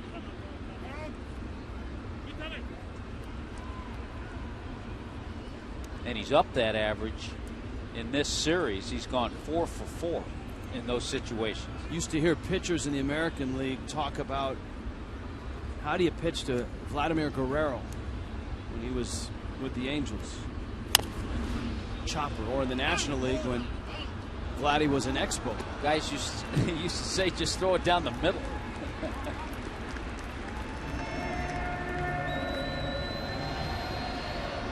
Well, you remember that World Series where Sandoval hit 3 home runs in his first 3 at-bats in Game 1.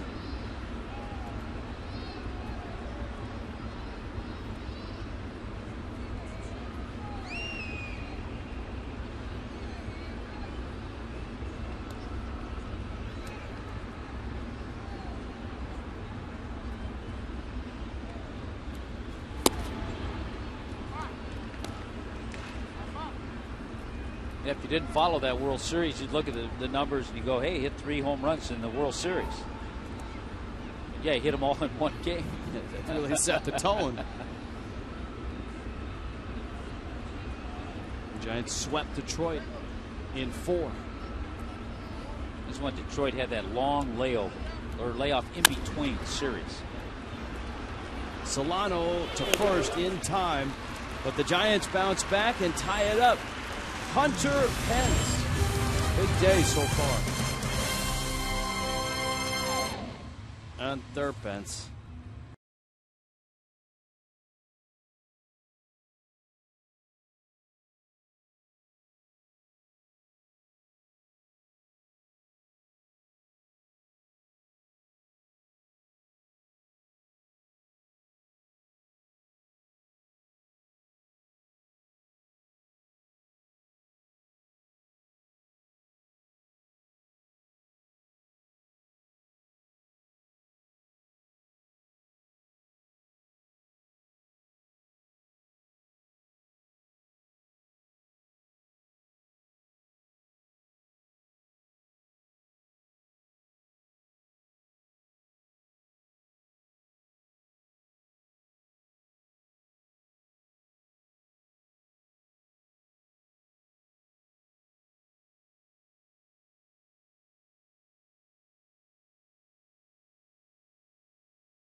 To Marlins base. Oh, we're on? Okay, hang on. We'll get back to. Hey, there's a Florida State group here. Take a look at this group out here. All from Florida State, and why not? There's a great connection in this game. Both catchers have ties to Florida State. Buster Posey, of course, had an amazing year for the Seminoles. His junior year, incredible. 463, won the Golden Spikes Award. As for Jeff Mathis, he didn't go to Florida State. He was recruited there. Nearly played baseball for Mark Martin and football for Bobby Bowden. He met them both, but then got an offer and decided not to go, turned pro. But he is a season ticket holder and is a monster Seminole fan. Now here today, there's a big group. Over 300 Noles are here doing the chop. Good thing the Braves aren't here. How about this group today? Yeah, it's great. It's a great opportunity to get Seminoles together. We got a bunch, 300 Seminoles here, current students, alumni, everyone having a good time. It's a great hat. Show us the hat so we can see that there. They're not selling that. It's part of the package. Is that right? It's part of the package. You had to buy it online before. Who knew there were so many Seminole fans that were like the Marlins too? I'm sorry? Baseball fans also? Yeah, I mean, FSU has a great baseball program, so we have a lot of baseball fans. And Tallahassee's a baseball town, also football, but... Is this a fundraiser at all too for the Seminoles or no?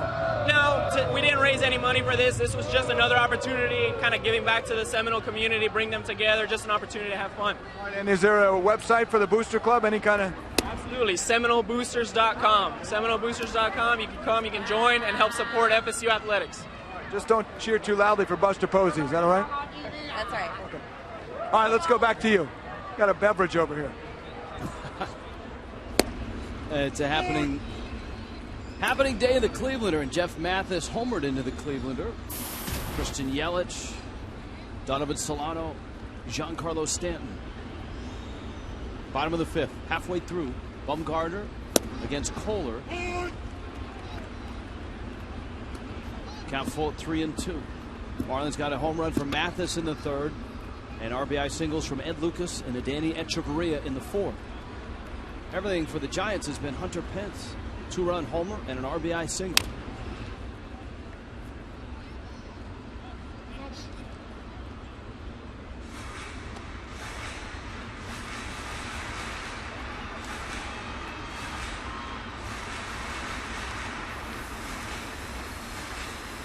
.73 pitches for Madison Bumgarner. Well, I guess from the results this year, you would call the Giants ace. It's always tough to pick an ace on that staff. It was Lincecum, obviously, when he won his 2 Cy Youngs, but then Kane kind of took that mantle, and Bumgarner this year. FPL scores from around the league. Tommy Hutton, let's see what's going on in the National League. They are playing in Atlanta. The Braves are off to a 2-0 start. We told you the Dodgers are beating the Phillies. Pittsburgh on top of Arizona, but St. Louis has 3 early runs at Wrigley. Reds 5-0 over Milwaukee, Mets and Padres. Phillies just trying to get their first win for Ryan Sandberg. That's an interesting situation. Obviously, Charlie Manuel now out. Sandberg interim to the end of the year. Ruben Amaro Jr., general manager of the Phillies, saying that the move gave them a 6-week window in which they can watch Sandberg and see how he does with the ball club. I think Ryan Sandberg's done everything you would want anybody to do, let alone a Hall of Famer, to prepare himself to be a major league manager. He managed in the Cubs minor league system. He interviewed for their job. He didn't get it. He went and managed in the Phillies minor league system. Then he became a coach with the Phillies. He's ready. And you would think, unless the Phillies go 5-30 from here on out, if they're a 500 team from this point forward, you would think that Sandberg is going to be the guy. Absolutely. They're just trying to score a run for Ryan Sandberg. They were shut out Friday night, Saturday, and they haven't gotten a run today.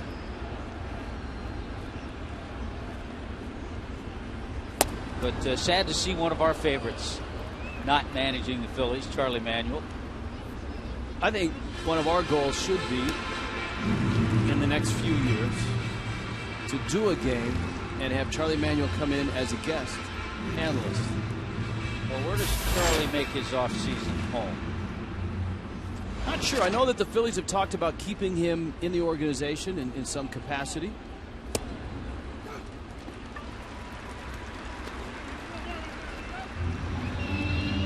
There's a lot of things going on out there. The energy team apparently has crashed the party.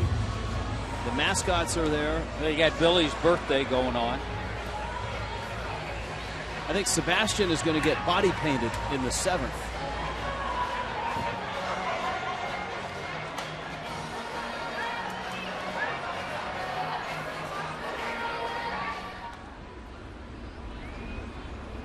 Now Stanton, who was singled and bounced out. And it's 0-1.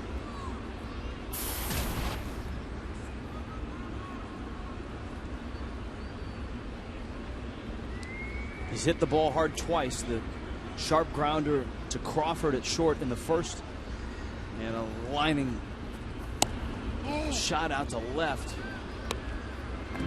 for a base hit in the 4th. He's got a lot of things going for him. He's had success against Bumgarner. Stanton over 300. There are the numbers against Bumgarner. Over 300 at home. 11 of his 14 home runs at home. Solano the runner at first.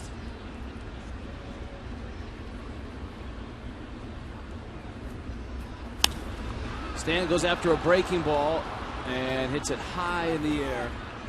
And Blanco is there and makes the catch. You could tell Bumgarner was trying to get him to go after something on the outside part or off the plate. Trying to just get that backdoor breaking ball enough to entice Stanton to swing. Best pitch he saw was that first pitch fastball. So with 2 outs, Logan Morrison comes up. You know, he talked how Bumgarner has had probably the most consistent year when he was coming up, and his short time and success he had in the minor leagues. All the minor leaguers, his teammates, knew that they had the freak in the big leagues. They had Tim Lincecum, so they nicknamed Bumgarner the Future. Morrison slaps one into left center field. Solano will hold at second. And Logan Morrison has his first hit of the ball game. He's extended a meager hit streak now to 6 games. Almost swinging the bat well. And as you pointed out, against Bumgarner in a small sample size, he swung the bat well. He had a pretty good pitch. Breaking ball, he kept it away. But Lomo took it in that direction. So 5 for 12 Logan Morrison is against Bumgarner in his career.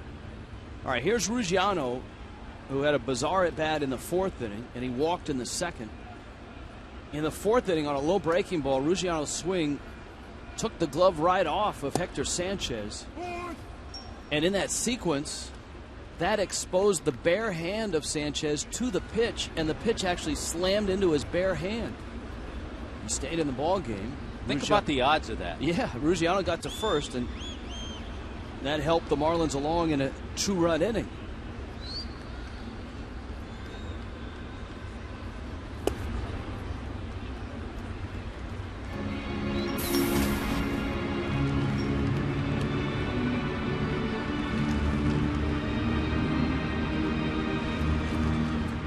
Three, bottom 5.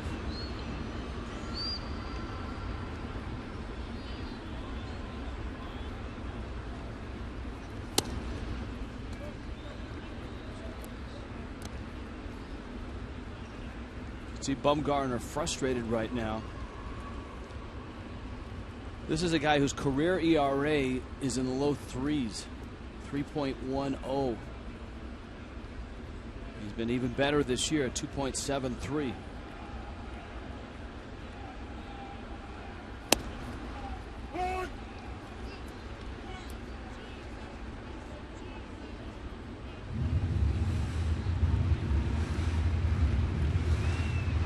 Two and two.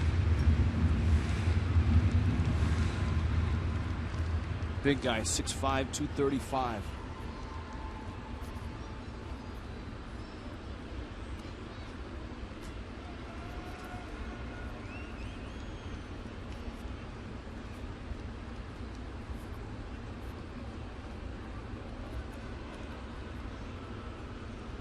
I thought both handled it very well.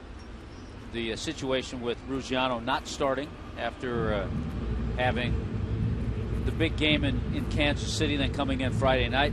Thought he handled it well. Thought Redmond handled it well with what Red had to say.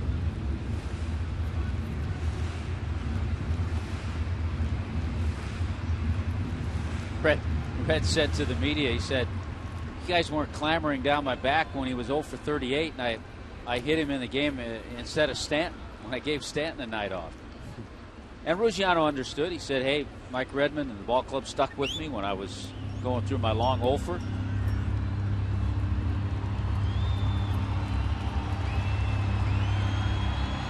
Well, 3-2 pitch is coming, and that means a head start for Solano at second, and importantly for Morrison at first. There they go.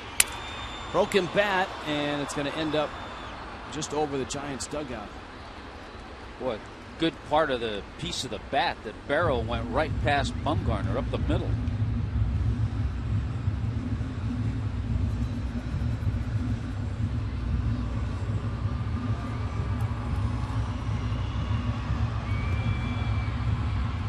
It's tough enough for pitchers with balls back up the box, let alone broken bats. Sanchez and Bumgarner discussing another 3-2 pitch.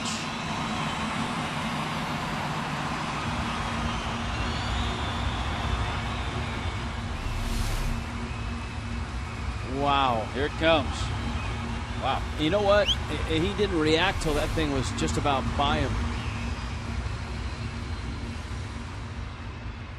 So we'll do it again. Runners on the move, first and second. In the dirt, it kicks away. Solano around third. He's coming home. He's going to score.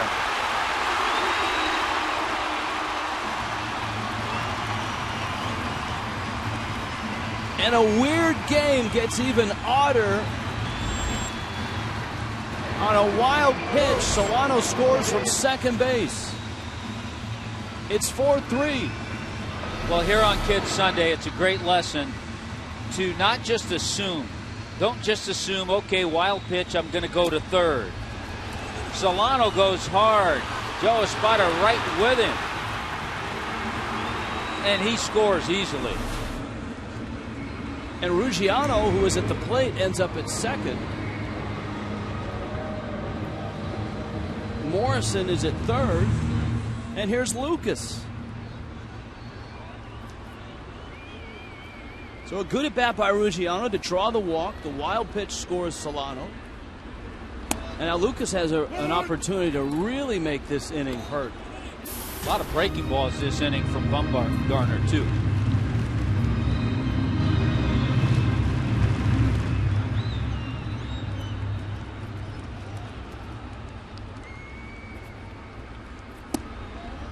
And he misses in.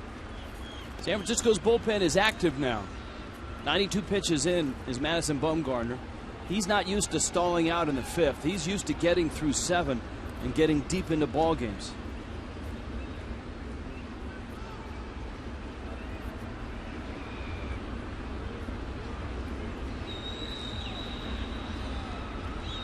Yeah, we talked earlier about the stretch he had of 10 consecutive starts, 7 innings or more.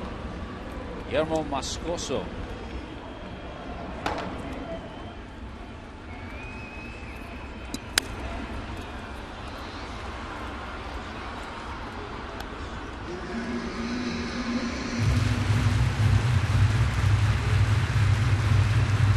One and two.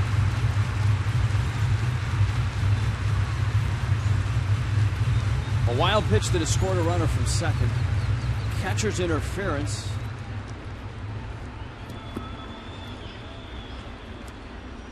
Just a variety of things that have happened with the Marlins at bat. And you can hear home plate umpire Larry Vanover call that a ball. It was close.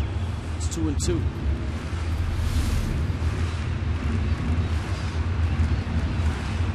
And it was out. Front of the plate. That's his patented pitch, though. He likes to come in, catch that outside corner, and freeze right-handed hitters.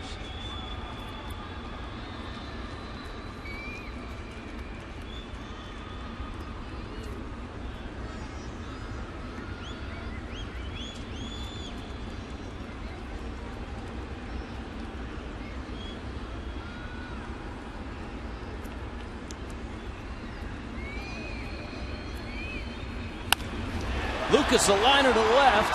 In comes Kieschnick, and back he goes to make the catch. Boy, a couple steps in, almost fatal to Kieschnick in left. Marlins back on top.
Miami Marlins Béisbol en Español es presentado en SAP por Coventry Healthcare of Florida.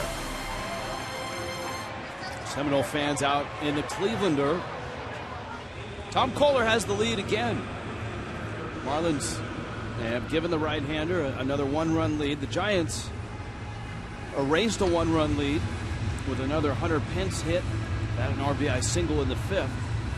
So here in the 6th, Hector Sanchez, Roger Kieschnick, Joaquin Arias.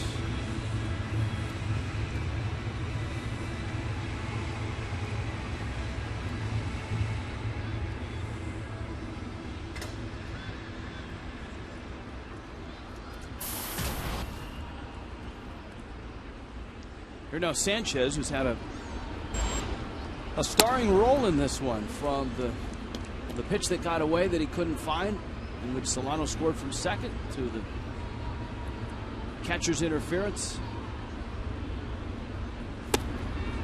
Takes inside. He's walked and bounced out. Well, right now, Mike Redmond would love to see Kohler get through this inning. But first things first, he has to go after Sanchez.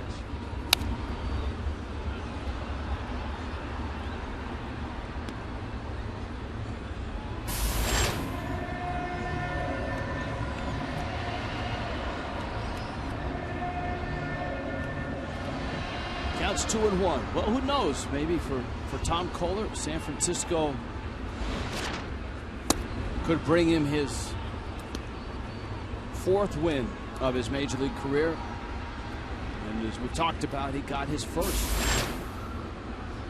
in San Francisco. He also got I think it was a tub of beer poured on him.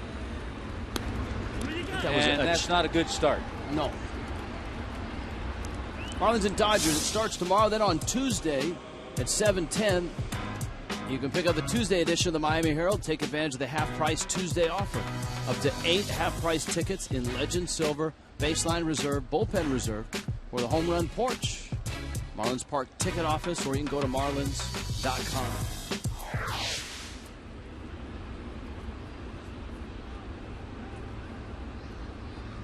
Leadoff walk to Sanchez. Roger Kieschnick now.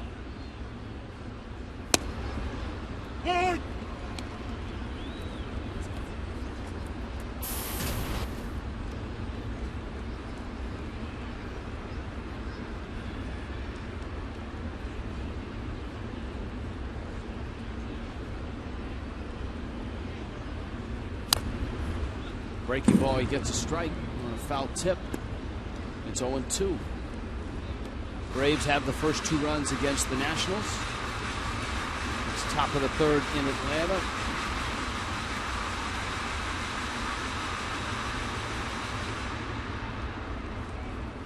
Chris Johnson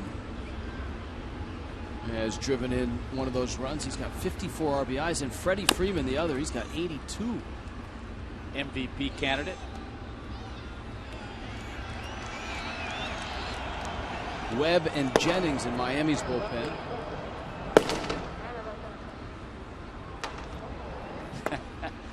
I congratulated Ryan Webb on his first major league hit. He's got a pretty good sense of humor. He said, "Yeah, I was seeing the ball well that day." I wonder if his father had a hit in the big leagues. I would guess. We can find that out. We can find that because out. for father and son, that's probably a pretty good conversation point. His father a major league pitcher as well. Father Hank. I'm on it. All right. You don't even need the crack staff. Just the baseball reference app on his iPad. Nimble fingers on the iPad. Well, the walks, 4 of them, they've been scattered through the game, but a leadoff one here of concern in the 6th. Kieschnick fouls it. Walking Arias, and then Bumgarner's spot. Giants bullpen is active again. Moscoso. See, Hank had a better opportunity because in his time in the major leagues, he appeared in over 50 games, but 19 starts. And Hank Webb had 8 hits. Brian's got a ways to go. Not too bad, 8 for 40. Nice. End of the bat. That's going to flop in to center field. Picked up by Ruggiano. Leadoff walk. And a single by Kieschnick. And San Francisco is right in business.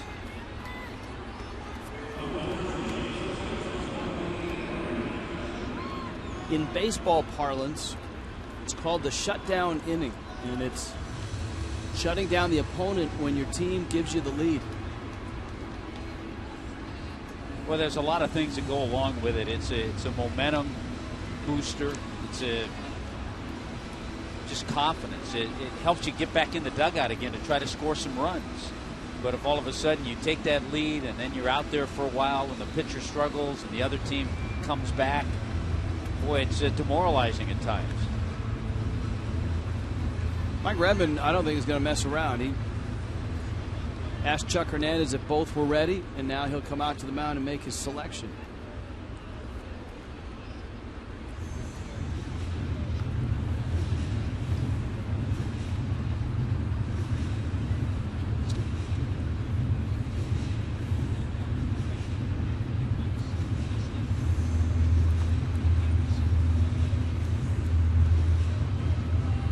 the discussion. He's not made a motion to the bullpen yet. And now he was just buying a few more moments for Ryan Webb to get ready. 4-3 Marlins. Giants have 2 on. Metro PCS called to the pen.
Which the Giants have won the first 2.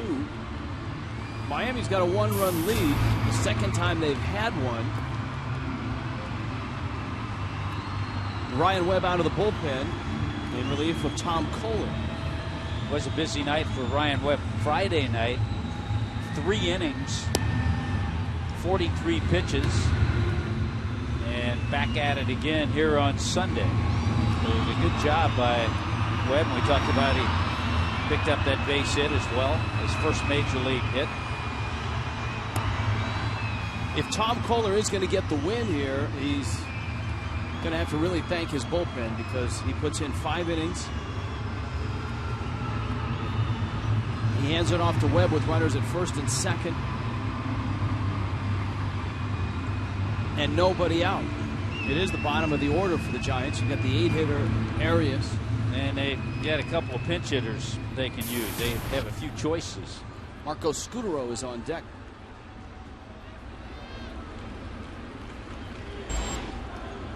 Webb with the 3 innings. Not a career high. A couple of times he's gone 4 as a major leaguer. Bunt. It's a good one. Lucas to first. Gets the out. Giants execute, and they'll do that to provide Scutaro with an opportunity. And it's a good guy to have at the plate if you're the Giants. Good contact hitter. Scutaro hitting over 300 this year. Hey, it's Kids Sunday. We always like to see nice sacrifice bunts. Hands in the right spot.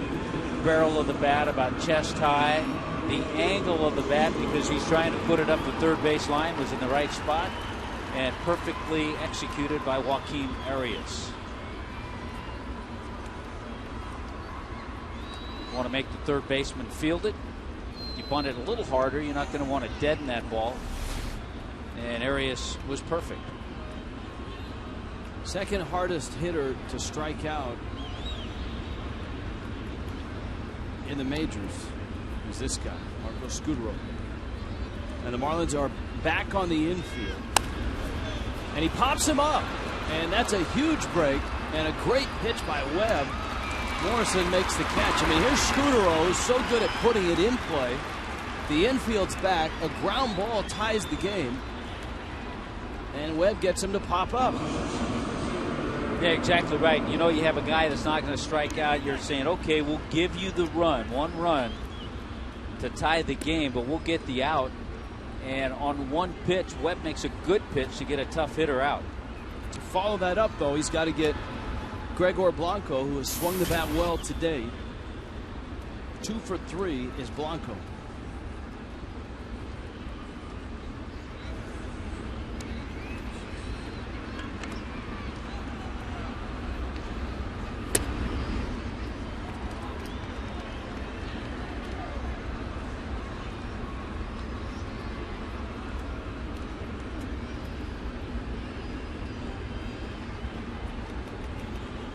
couple hits against Webb in his career. Got another left-handed bat, and Crawford on deck. Oh.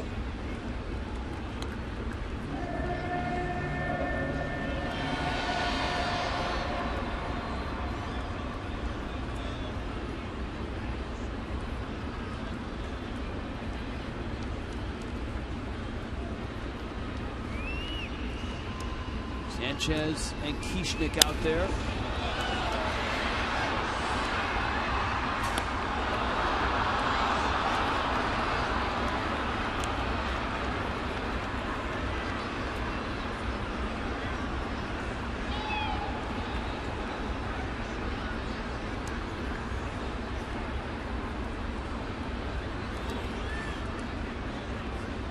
Blanco good in this spot this year.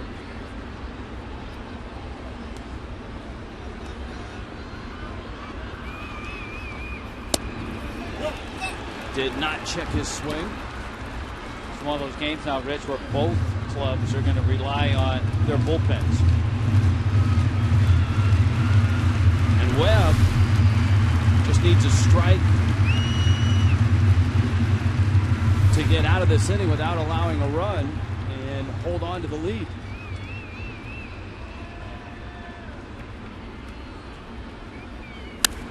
To right, it's well hit. Stanton has it. And Ryan Webb, terrific, gets out of it.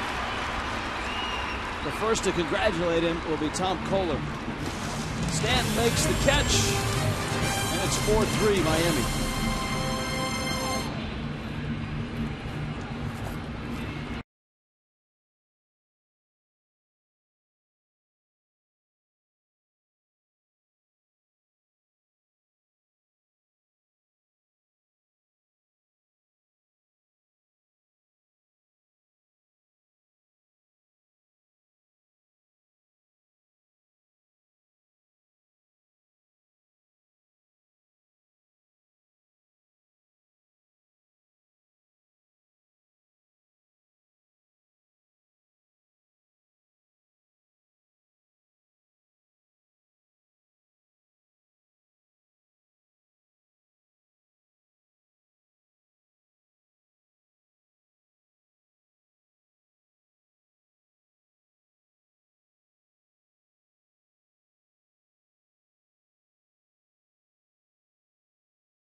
Be on AFN, the American Forces Network, broadcasting to U.S. Armed Forces serving in 175 countries aboard ships at sea, watching around the world: Germany, Italy, Iraq, Southwest Asia, South Korea, Japan. Thanks for all that you do, and welcome to Miami. Inside Marlins Park, the San Francisco Giants, the defending world champs. Things haven't gone that well for them this year. The Miami Marlins in a full rebuild mode here in 2013. On a kids Sunday, a lot of kids here at the ballpark. Big party in the Clevelander, highlighted by a Florida State alumni function. Yeah, there's our first look in this series of Guillermo Moscoso. Good live fastball, a little herky-jerky delivery. Usually good control with that fastball.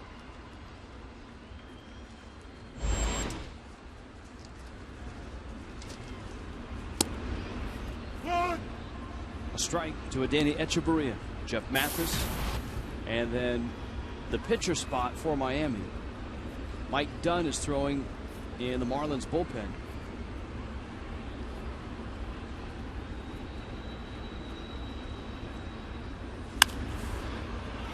Earlier in the year, Moscoso was with the Cubs organization, was pitching in Iowa in their AAA system as a starter. Acquired by the Giants, then had his contract purchased and brought up here. There's a look at Dunn. Dan Jennings was up when Webb was up. Marlins went with Webb. Now Dunn is up. Echeverria takes up, and it's 1-2. Well, you have a couple of lefties to start the inning for the Giants to start the 7th, and Crawford and then Belt. Then you have that guy Pence, the 3rd hitter. He's done all the damage. Hunter Pence, a 2-run homer, RBI single. He's driven in all 3 runs.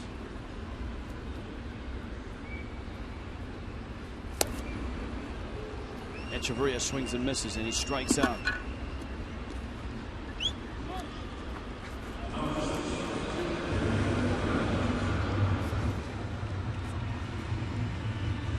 Four-game series against the Dodgers. One of our favorite shots there, the Dodger dog. At Marlins Park on Thursday, it's a day game. It's a 12:40 game. Visit your local Subway restaurant, get a voucher for a discounted $5 ticket. All seniors 55 and older can get complimentary tickets on Senior Ticket Thursdays. Presented by Wellmax Medical Centers. That's a pretty good matchup, too. Clayton Kershaw, who went 8 shutout innings last night in Philadelphia. Kershaw pitches Thursday against Henderson Alvarez.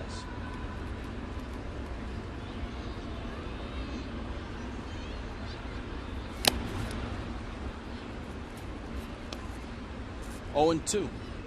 Terrific matchup Wednesday night. Nathan Eovaldi against Zach Greinke.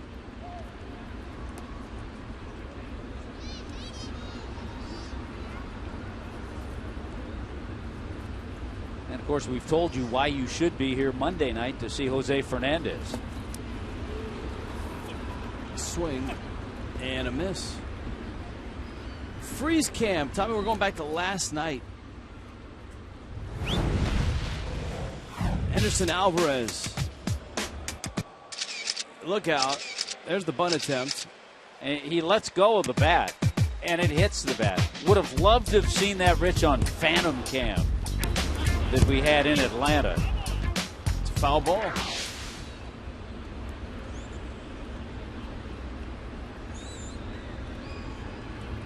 Pierre.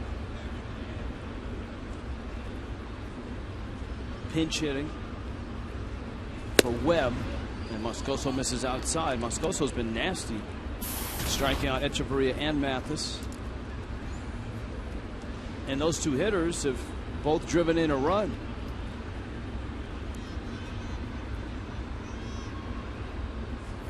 Rich, we're going to have Phantom Cam again when the Braves come to town and play here at Marlins Park in September. September 9th, 10th, and 11th, and the 12th. 4-game series.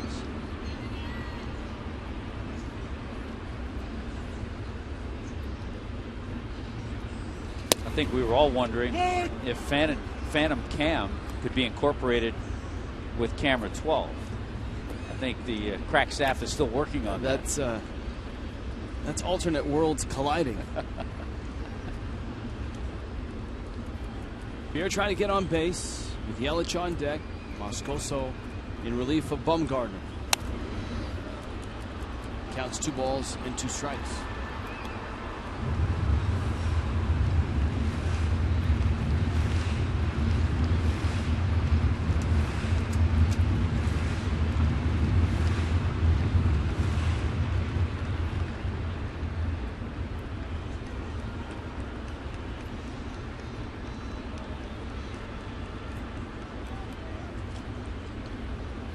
Outfield playing Pierre shallow and towards left center.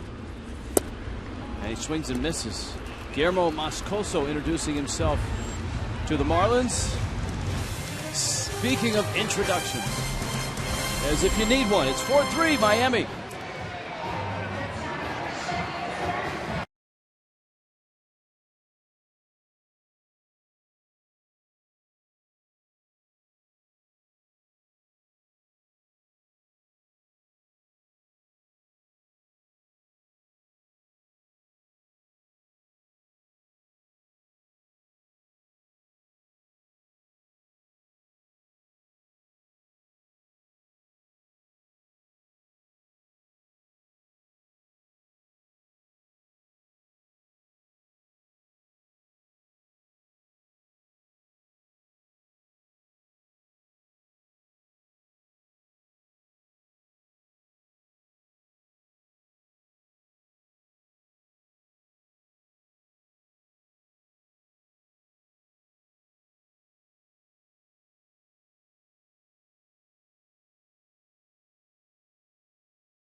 on a Sunday in Miami. The Giants and the Marlins. Rich Waltz, Tommy Hutton, Craig Minervini, and Jeff Conine.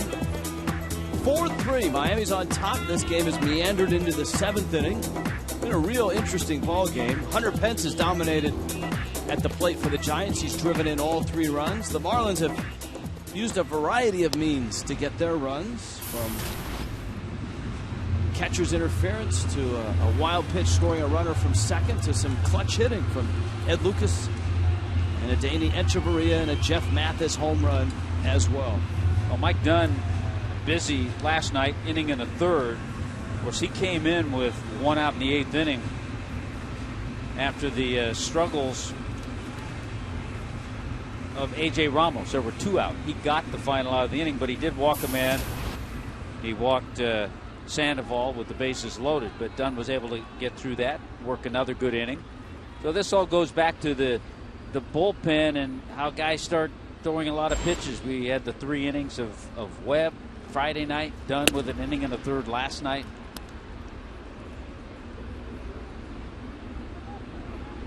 Brandon Crawford, Brandon Belt, Hunter Pence.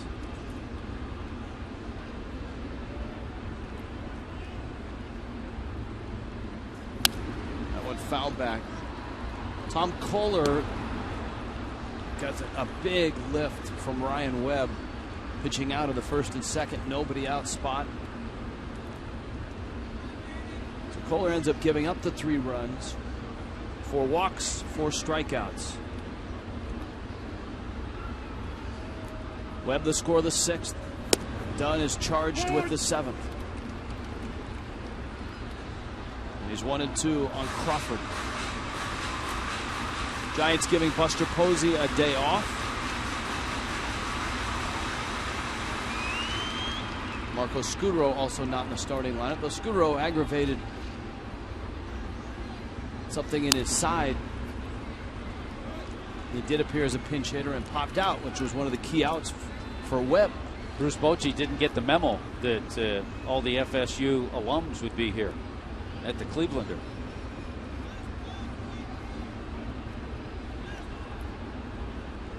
That's right. Brevard Community College and then on to Florida State for Boch.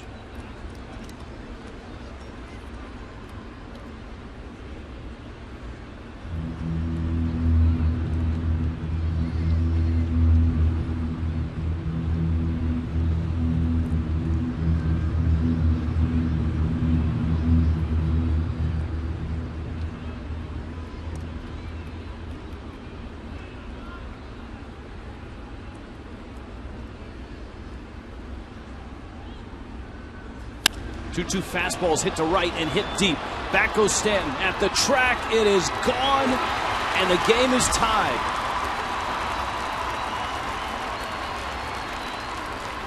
Brandon Crawford has tied the game against Mike Dunn.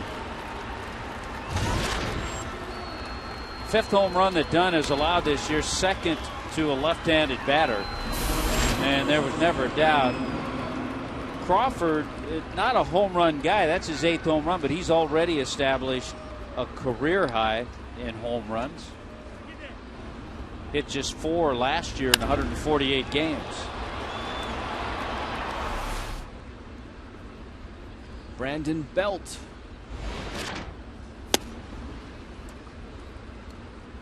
Marlins fought hard to get a 3-2 lead in the bottom of the 4th.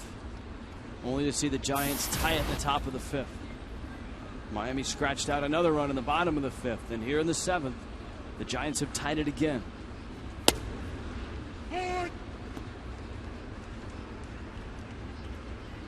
Belt, the young first baseman. Nacogdoches, Texas, which I believe is home to Stephen F. Austin University. Belt would go on to the University of Texas.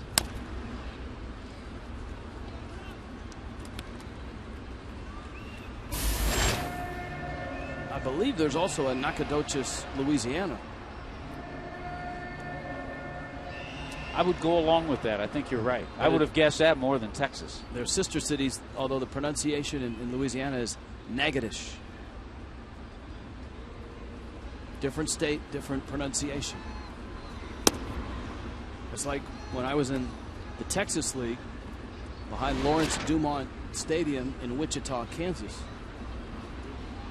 I was told when I got there, that's the Arkansas River. Not the Arkansas. No, when I got to Little Rock, they told me it was the Arkansas River. That's a strike, and that's a strikeout. And that brings up Hunter Pence.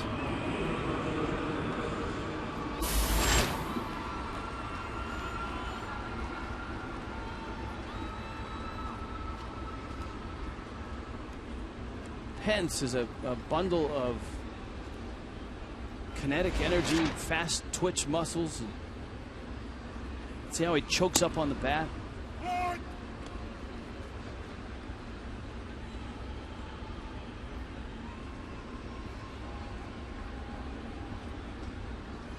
Of course, Pence got his start with the Houston Astros, 5 years in Houston.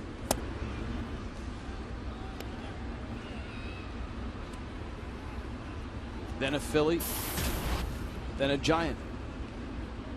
1 year contract, just making under $14 million this year.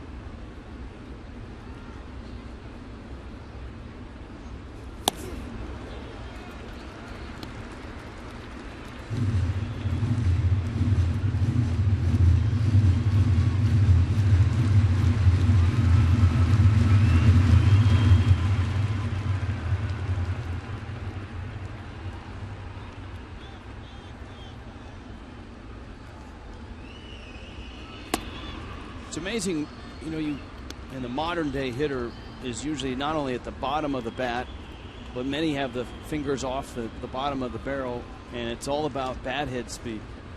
Just see a guy like Pence who's choked up. And of course, the most prolific home run hitter of the era, Barry Bonds, choked up.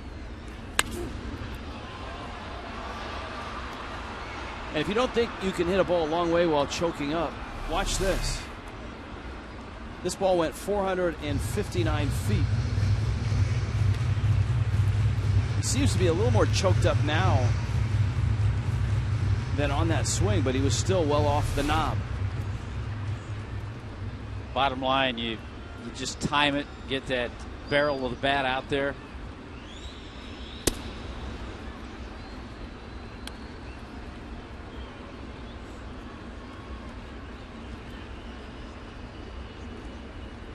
What our good buddy Phil Bradley told me the other day in Kansas City. Get a good pitch and be on time. Smoothie knows what he's talking about. He did that a few times. Yes, he did. Pence stays alive. That one popped out of the glove of Mathis. Phil Bradley now works for the Major League Baseball Players Association. We'll see him at Marlin games on occasion. He's a terrific football player for the University of Missouri.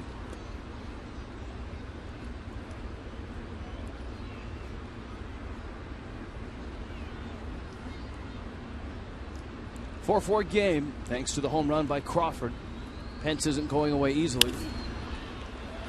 And a little pop-up down the right field line is foul.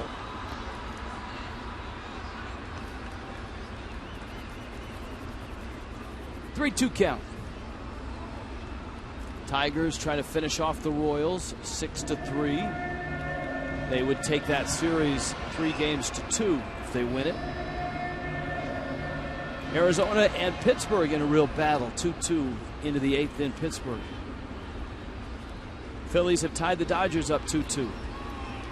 Trying to snap that long win streak by Los Angeles. It's a 10-game win streak. Dunn finally wins the battle with Pence.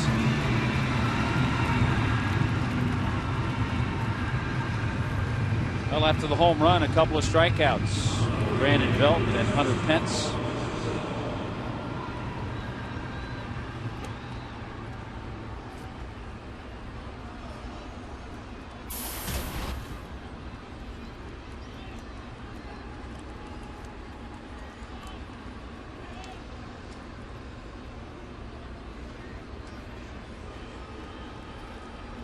Pablo Sandoval lined out, doubled, bounced out.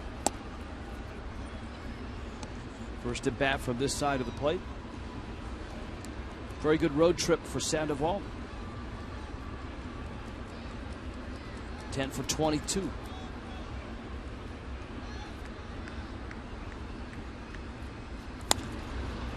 And he smacks one into the seats.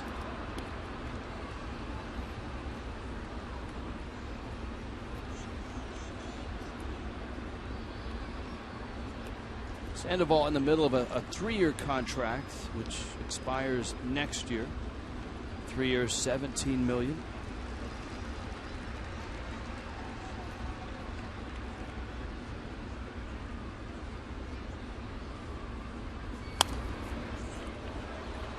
And that's out of play. At what point, if you're the Giants, hi kids, at what point, if you're the Giants or if you're any team with a player like Sandoval, who has battled weight problems but still has been a really good player,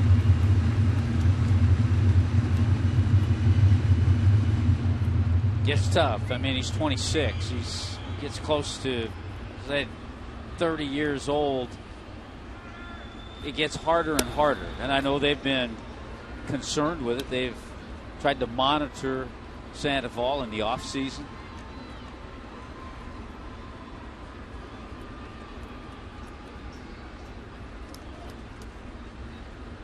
But he's one of those guys that is like a hitting savant. He can just flat hit from either side of the plate. Like that. Into center field.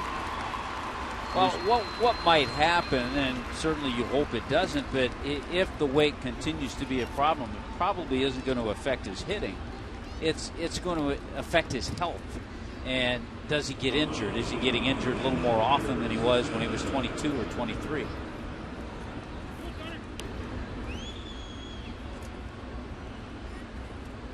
Jed Qualls in Miami's bullpen. Mike Dunn gave up the home run to Crawford. Struck out Belt and Pence. Hector Sanchez now has walked twice.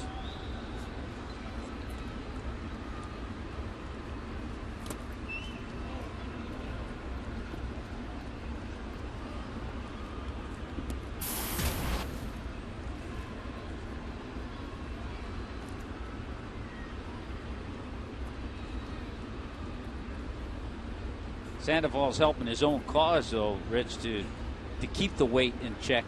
He's been on base 10 of 14 plate appearances in this series. That's a fair ball, and that's trouble, and we'll see how fast Sandoval is. Racing for third. Up with the ball and left is Yelich. Coming home is Sandoval. Echeverria's throw. He's safe. That Panda can run. And the Giants have a 5-4 lead. And Hector Sanchez continues a big series. You know, he can run and he can run the bases well. I watched him take his turns at second and at third. They were done correctly. Switch hitter Hector Sanchez, big base hit to put his ball club ahead. A lot of room in that corner. Yelich plays it well. There's the turn by Sandoval. A little extra burst at the end. Maybe not a perfect 10 on the slide, but he made it anyway. You can see the trailer was just about to bust loose as he got to home plate. He bounced over it and then with his left foot got the plate. And so Mike Dunn has given up 2 runs here in the 7th inning. And so a 4-3 Miami lead. Here's that slide again. Well, he started the slide, and right about then is when Mathis looked like he was just going to cut in front. So he changed things up a little bit, but was able to catch the plate.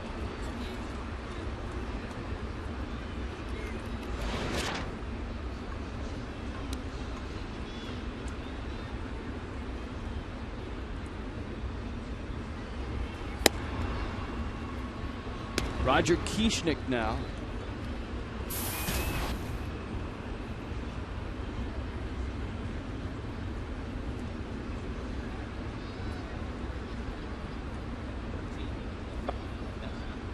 Done.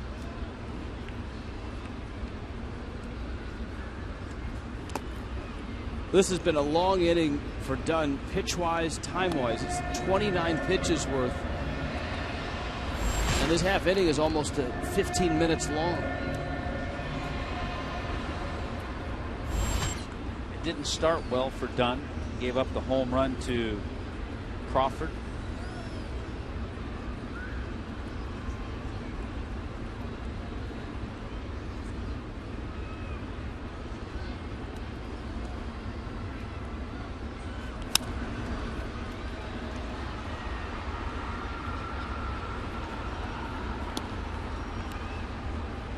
Two and one to Kieschnick, who was singled, walked, and bounced into a double play.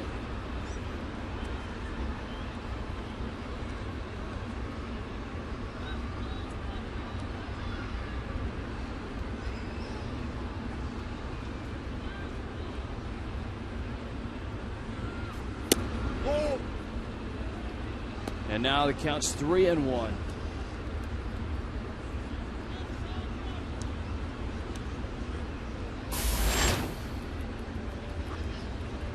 Giants back on top. They led this game 2-0 when Hunter Pence homered back in the first.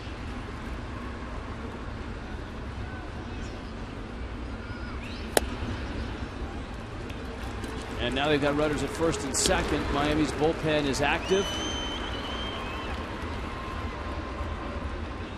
Chuck Hernandez is going to the phone, and Mike Redmond may soon be going to the mound. And here he comes. And so Dunn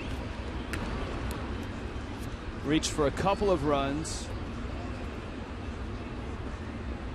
And he'll exit with runners at first and second. And 2 outs in a 2-run seventh for Los Gigantes. And the Giants lead at 5-4. It's our Metro PCS call to the bullpen.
Much to the frustration of that man on the left, Mike Redmond. Because the latest back or forth, whichever side you're for, has the Giants on top. 2 runs here in the 7th have taken care of that. Chad Qualls comes in to try to quiet things down in the 7th. San Francisco looking for a sweep. Miami looking for a game before the Dodgers get here. Yeah, trying to quiet things down. The Giants have made a little noise here in this inning.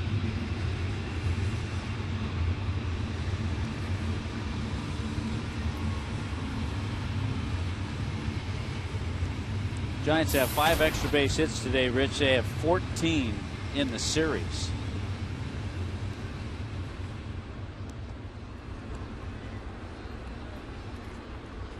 Arias has doubled in 3 trips to the plate.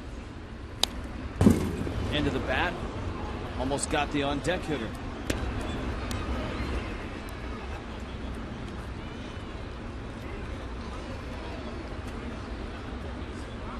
Andres Torres on deck.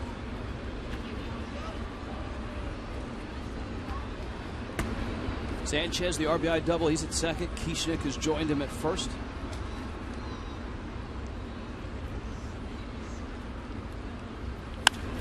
Sharply hit. Echeverria on the second in time to get Kieschnick. But the damage done by the Giants, they get 2 and lead it again, 5-4.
Lead in the bottom of the seventh inning stretch. We check in with Craig Minervini. Craig? Thank you, Rich. One of the great Giants of all time. He played with some other teams like Texas, too, is Will Clark. And what a great swing he had from the left side. A career .303 hitter from 1986 to 2000 in his fine Major League career. 6-time All-Star. When you look at that sweet swing of Will Clark, you know why he led the team in hitting 3 times and had that career average over 300, over 100 RBIs, and led the team in RBIs 4 times. And scouts are saying it reminds them of Christian Yelich's swing from that left side. And Yelich can only hope he follows a career pattern similar to the guy they used to call Will the Thrill, another one of those Golden Spikes winners from college baseball. Clark has taken a position once again in the front office with the Giants. And speaking of sweet swings, we think, but we're not sure here, guys, that right over here where I am, right on our set, take a look down here.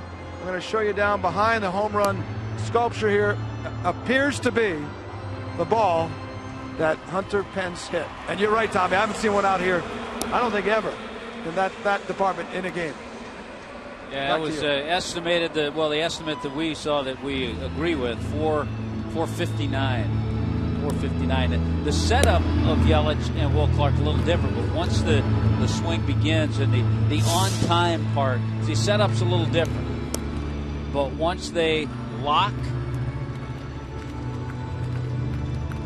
there's the stride. Right there's some similarities. Having grown up in San Francisco, that swing of Clark's, I think that's his first Major League at bat, and I think that's a home run off of Nolan Ryan. I think, just seeing that video, you can see it's in the Astrodome in Houston. Where you really had to hit it to get it out. Yeah, I think that may have been his first Major League at bat. Then again, it may have been a homer off Bob Nepper or something. It's a good story, though. It is. Could have been Bob Nepper or Joe Sambito or something. A good swing, too, though. Nepper was tough on lefties. You're coming up with lefties, Joe Sambito. Oh, yeah, all right. Mike Scott. How's that? It'd be impressive. Was it against Nolan Ryan?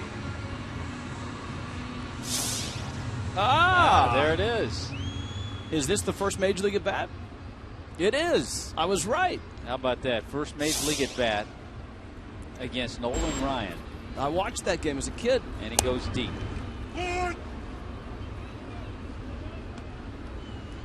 Here's Yelich. Now, Yelich didn't homer in his first Major League at bat, but he did have 3 hits in his first Major League. Well, he thought he had 3. Oh, that's right. Remember, they took that one away. Upon further review, like 3 weeks ago, when someone's agent called and said their whip was affected by the scoring.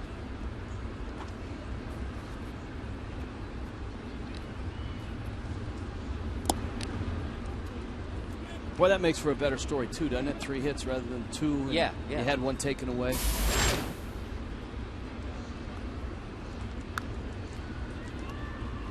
But he didn't let it affect him. He came into this game. Yelich 0 for 3 today, but he came in hitting .300.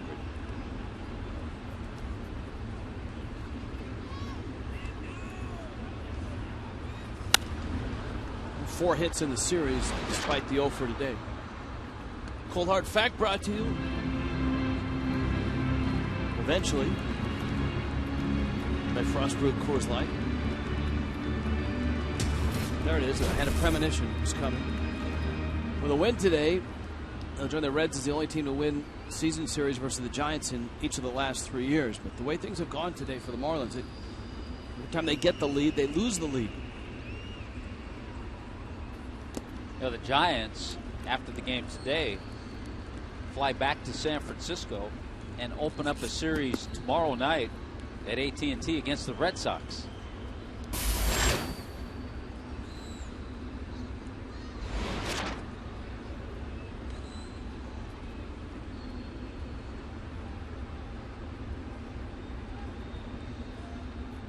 I believe the Red Sox on that trip are also going down to play the Dodgers.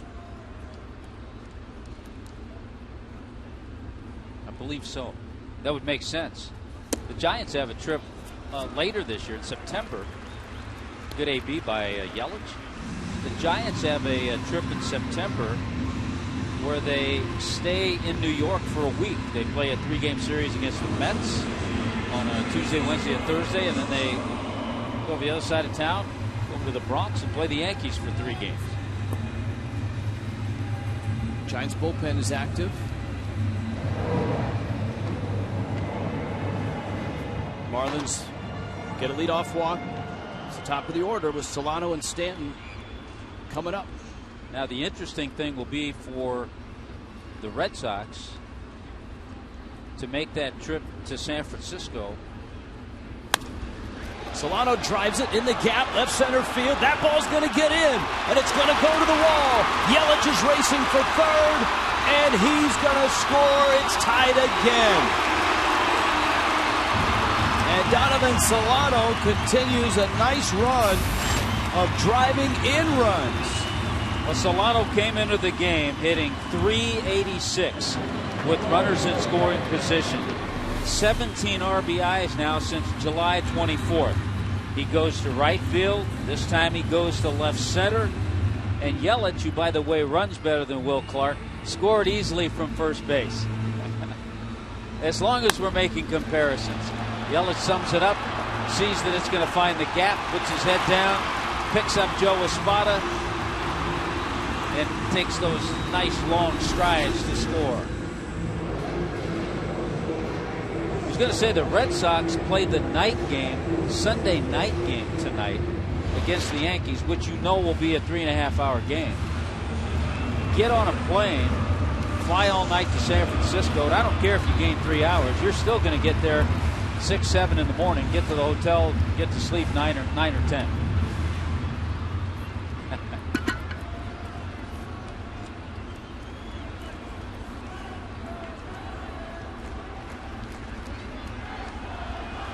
Stanton now. 5-5 game. And Solano at second. Boy, Moscoso was so good. Ball in the dirt, and it kicks away. Remember, Sanchez is hobbled. Solano scored from second on a wild pitch earlier in the ball game. Boy, there have been a lot of wild pitches. 9 wild pitches in this series. 6 for the Giants, 3 for the Marlins. And what a tough day for Sanchez. Oh, he's having trouble. You'll remember earlier in the ball game, on a catcher's interference. Here's Solano coming to third. Sanchez had his glove knocked off of his hand before the pitch arrived, and the pitch actually hit his bare hand. So he's gotten hit on the hand. That wild pitch looked like it caught his foot or his toe. But he did get a big base hit to drive in a run in the 7th inning. Yeah, you don't want to come all the way in on the grass when Stanton's hitting. So they're cautiously halfway. Stanton swings and misses. Giancarlo has bounced out, a line drive single, and a high fly ball out to center.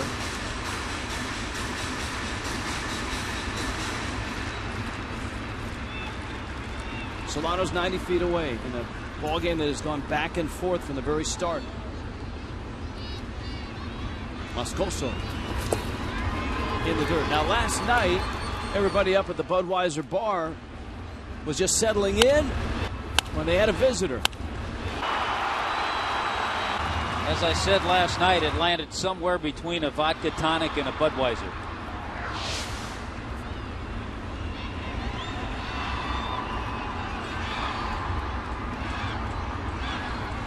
Two-one pitch. Off-speed pitch. He's got a pair of strikes on those. It's 2-2. These are those situations for Stanton, and we've seen him when he starts to come out of slumps, that he has to think right center and just drive a ball that way, get the run in that way. Because if he makes it out, they may not pitch to Logan Morrison. They may walk him, set up a double play. You got right-handers coming up.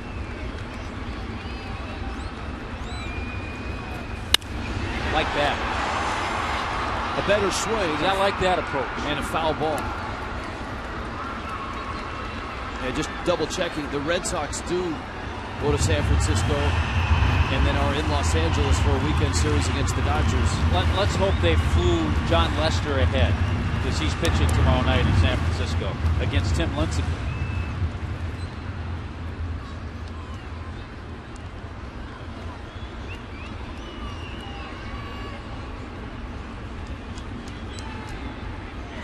Here's the 2-2 pitch. Struck him out, and Moscoso gets Stanton, who peels away from the plate. Larry Vanover rings him up. That's a big out for the Giants, and here comes Bruce Bochy. Yeah, that's a huge out. Yeah, if not putting Logan Morrison on, Bochy's going to go and bring in the left-hander. Well, it's a perfect pitch by Moscoso. It's a strike. Comes back on that outside corner, number 6. It is. Perfectly located. Checkers bring you Fox Tracks. Moscoso makes a big pitch, and now Bochy is hoping that his bullpen, in particular lefty, can get Morrison on a Metro PCS call to the pen.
Five ball game, bottom 7. Miami has a run.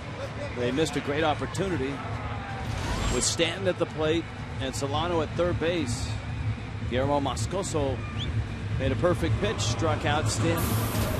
Javier Lopez, unsung hero in the Giants bullpen for the last few years.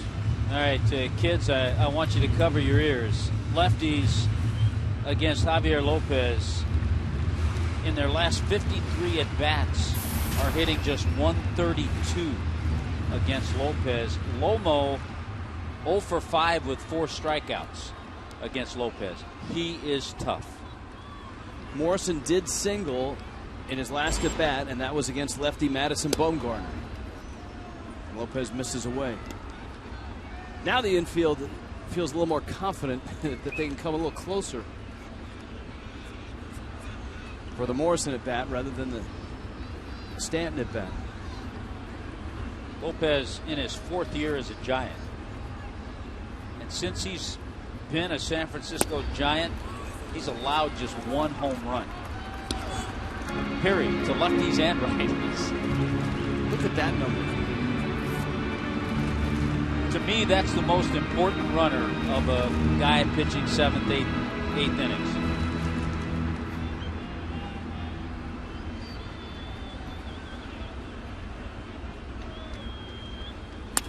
Breaking ball, Morrison on it. It's a liner. Pence makes the catch. Solano had to go back and tag. I don't think he would have scored, but he didn't go back initially. You know, you're always taught on a fly ball, on a line drive, go back and tag up. And Solano initially took 2 or 3 steps down the line. Now, because Pence came in and has a strong arm, I don't think he would have scored anyway. So it's a moot point, but you still want to have that reaction of going back to the bag. So he takes 2 or 3 steps, then goes back, but would not have scored. You're right. Even if he's back at the bag and has tagged up, Morrison had a great at bat against the lefty. Battle. That's a good battle. Bruce Bochy meanders back out to the mound now that Lopez has been able to get Morrison. Looks like Kieschnick's coming out, so a double switch. Metro PCS called to the pen.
Mixing and matching is Bruce Bochy. The Marlins have tied the game, but are hopeful that they haven't missed a real opportunity. And the big at bat in this inning, after the double by Solano, which tied the game, Solano moved up on a wild pitch. Guillermo Moscoso struck out Giancarlo Stanton. That allowed Bruce Bochy to bring in Lopez. Morrison lined out to him. You can see the shuffle in the outfield with Torres coming in the double switch. All that because a righty is in, Sandy Rosario. You know, the way things have gone in this game, back and forth, the way things have gone in this series, a wild pitch could score the Marlins' go-ahead run here. Mentioned there have been 9 wild pitches in this series.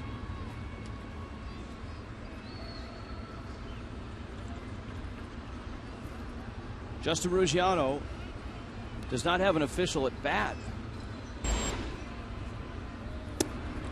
He's walked twice, and Ruggiano was the hitter that reached catcher's interference.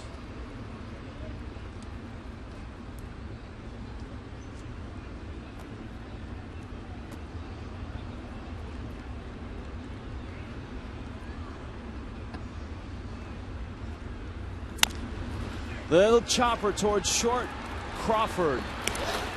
And the Giants bullpen pitches out of it. Marlins had the go-ahead run 90 feet away with nobody out, and they can't score. Tie game, though, 5-5.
Brings it to you. Been a crazy game, Rich. We've seen some long balls. Hunter Pence hit one over 450 feet.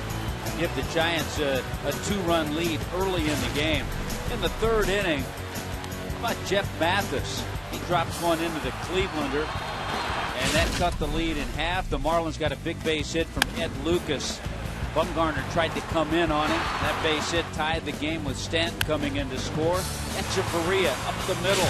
Another RBI base hit. You know what? The Giants just kept coming back, or I should say Hunter Pence keeps coming back. Big series for Pence. Wild pitch. That's been a key factor not only in this series but in the game. That made it 4-3 Marlins. But in the 7th inning, Brandon Crawford off Mike Dunn puts one into the Marlins bullpen to tie the game. Hector Sanchez gets one down into the corner, driving home Sandoval from first base. Donovan Solano with a big base hit into the gap. Things were looking good. The Marlins couldn't cash in, though, and get Solano to come in to score. Solano got to 3rd with nobody out. And the Giants escape. Fine job by Tommy Hutton on a complicated game summary. A lot of things happening. We've had a few complicated game summaries. We kind of laid back on Friday night and tried to keep it simple. Andres Torres in the double switch leads it off.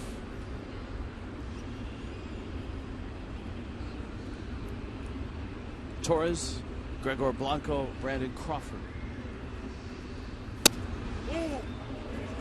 Qualls looked skyward after that pitch.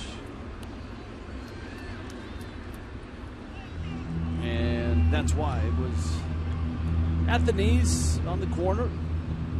Certainly not in the middle of the plate, but a strike nonetheless.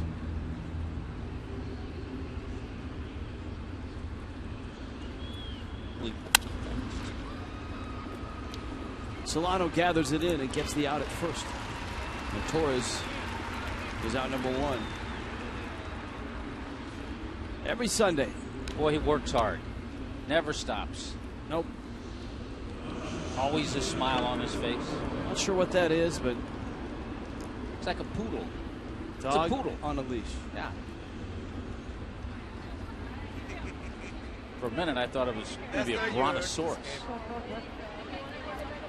I receive tips. Thank you very much. Please tip the clown.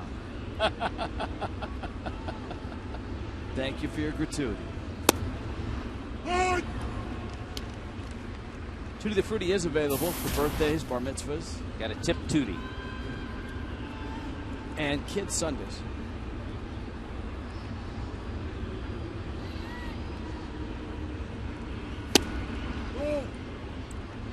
Blanco's been active in the leadoff spot. Couple hits, couple runs.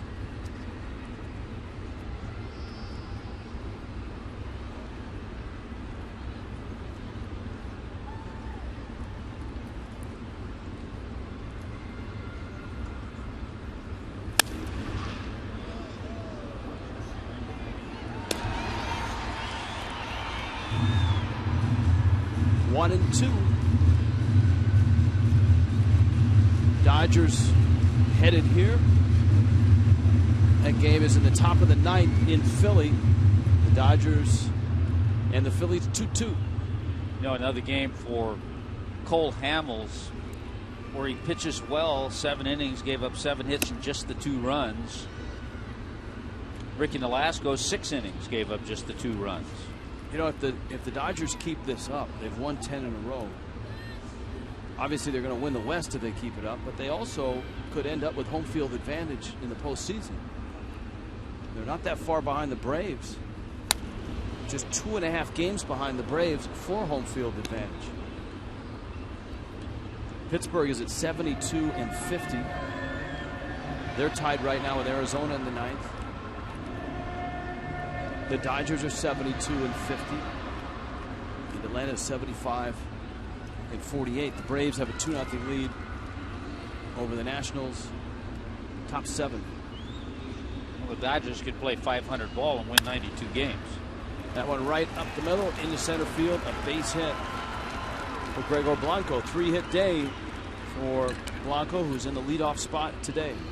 You mentioned it earlier, Rich. He's really struggling. Blanco has since the All-Star break. He was hitting below 120 since the All-Star break when this game started, but a nice game today.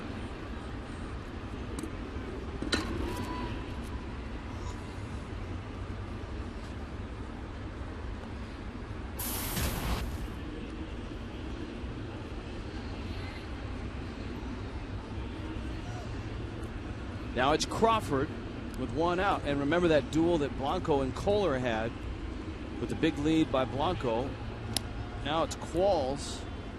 Qualls not real quick to the plate. And so this is a good opportunity for the Giants if they're thinking about running.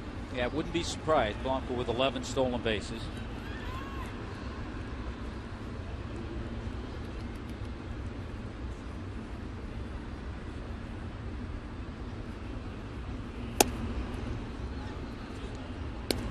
Giants have had a number of players in this series have good 3-game sets. Blanco 6 for 13. We've talked about what Pence has done. Pablo Sandoval has been hot all 3 games. Belt was big the first night on Friday night. Hector Sanchez. They really have done a lot of damage, and Buster Posey only started the game last night. Giants with 35 hits in the series.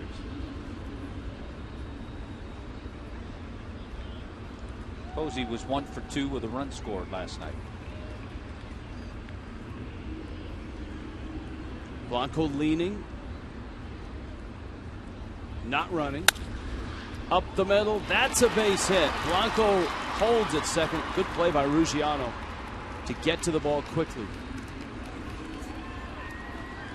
Back-to-back singles by the Giants. Now you're into Belt, Pence, and Sandoval territory. All of a sudden, Brandon Crawford back-to-back hits at the big home run in the 7th inning on Mike Dunn. Good footwork by Brian Gorman out there at second base.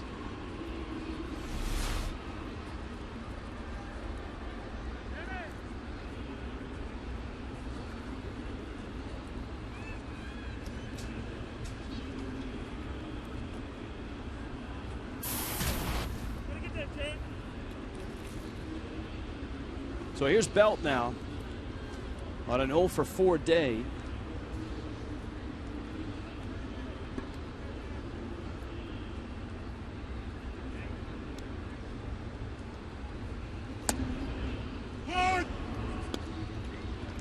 Qualls gets a strike. And it's 0-1. They've gone to extras in Pittsburgh, 2-2. Diamondbacks and Pirates. Big game for both of those teams.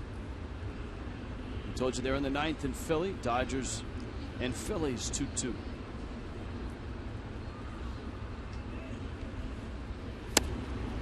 The third team into Marlins Park on this tour of the West.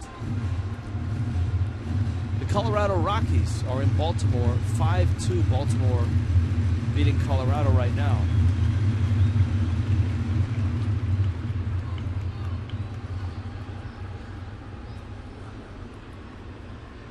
Baltimore had struggled lately. They did win yesterday. They're 5.5 back. Qualls staying in on Belt, and he ties him up and gets a strikeout, second out of the 8th. Well, a guy who's been swinging the bat well. The Marlins have pitched extremely well since Friday night. Qualls buries his slider down and in under the hands. That's unhittable for most left-handed hitters there.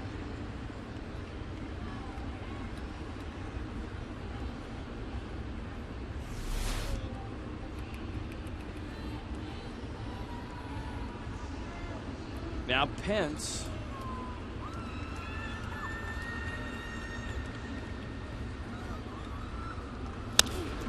taps it out to short. Echeverria short way gets the out.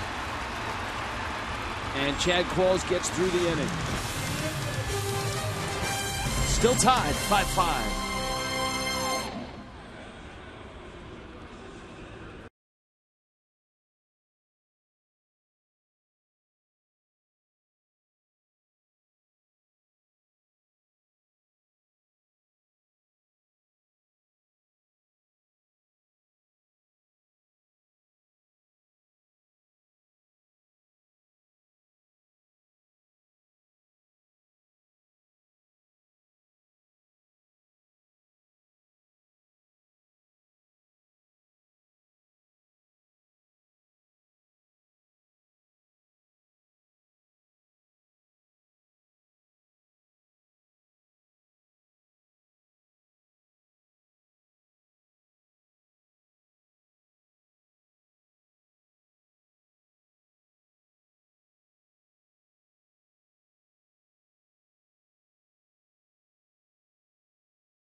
Giants and Marlins 5-5. Baywatch. MLB.TV is celebrating 11 years. And you can join the millions of fans and subscribe today. Every out-of-market game is live online on your favorite mobile and connected device in HD quality. With MLB.TV Premium, you can walk down the stairs of a ballpark and watch the game. Visit MLB.TV, baseball everywhere. Just be careful when you're doing that. Ed Lucas. Sandy Rosario stays on, and Lucas has a liner in the right center for a base hit. Lucas has a 2-hit ball game. Torres picks it up, and the Marlins have their leadoff runner aboard in the 8th. Yeah, Ed Lucas with the big RBI single in the 4th inning. Good to see him stay on the ball with some good swings. He's fallen a little bit on hard times, but He's had a nice year against the San Francisco Giants. 8 hits in 21 at-bats against the Giants, counting that series out in San Francisco and so far here.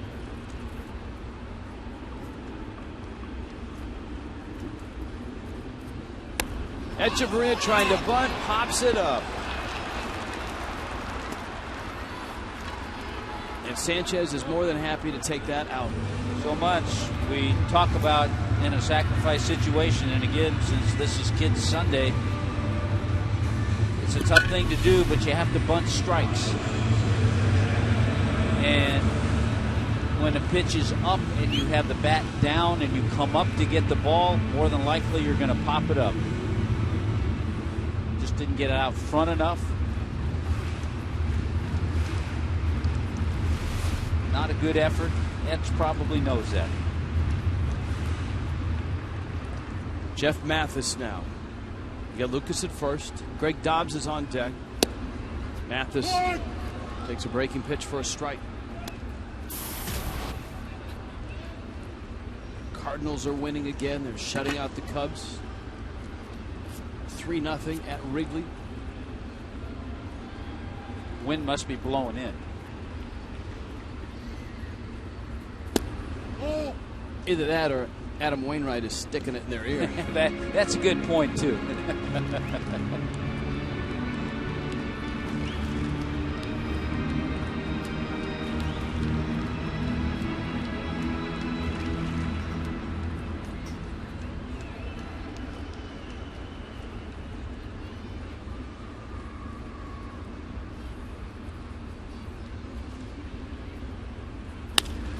Mathis sends that one into left center. Torres dives, won't get it. It kicks away from him. Lucas is racing for third, and they'll send him to the plate. Here he comes.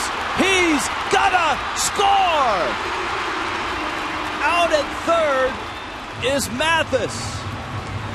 And the Marlins take the lead on a day of weird and wild stuff. An improbable run. Andres Torres dove and kicked that ball all the way into left field, past Gregor Blanco, and Lucas scores. Well, remember, Jeff Mathis had a home run in the third inning, just getting away from Torres, and then because the ball skipped so far away, remember Torres just came in the game too in a double switch. Good job of running by Lucas. He's waved home by Joe Espada, who's been busy coaching third base. Mathis tries to sneak into third, but you're not going to sneak by Pablo Sandoval. Well, the Marlins will take it. That's going to go as an RBI double. And Lucas scores. And here is Dobbs.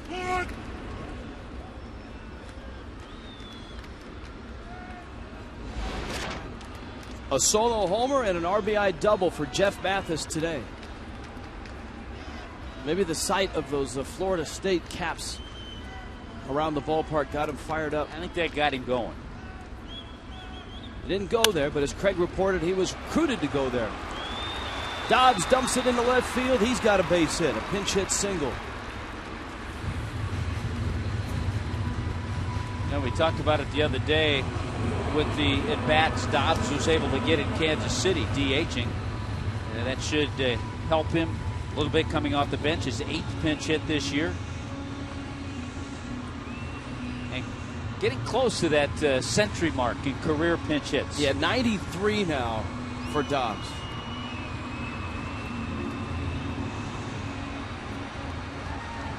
Hey, Bochy pulling out all the stops. He's coming up with another double switch. Looks like Posey's going to first base. Well, Yelich, the lefty, is coming up. And the Giants reach into their pen. Metro PCS called to the pen.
Jeff Mathis ducked behind the rail there. Mathis with a RBI double and a solo homer. Lucas is 2 for 2. He scored 2 runs and driven in a run. There's Buster Posey coming in this double switch. Jose Mijares. Yeah, Mijares made an appearance Friday night. Gave up 3 hits and a run in the inning that he worked.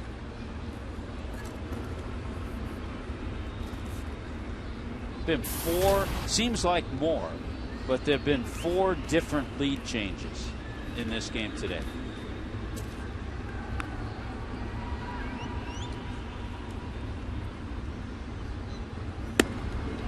There have been critical wild pitches.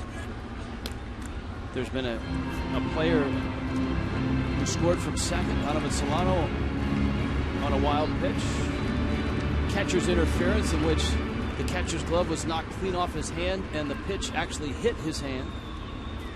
We just saw that ball squirt away from Andres Torres in center field.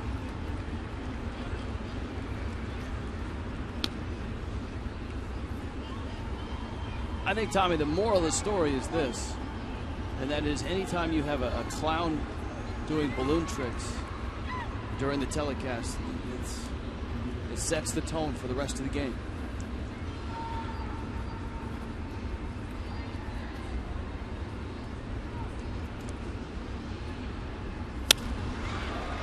Yelich to left and shallow, and Blanco has to make a running catch to finish off the inning. Well, the Marlins have the lead, getting to the 9th and getting to their closer. Steve Cishek coming in next.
Into the 9th inning, and it's 6-5, Marlins on top of the Giants.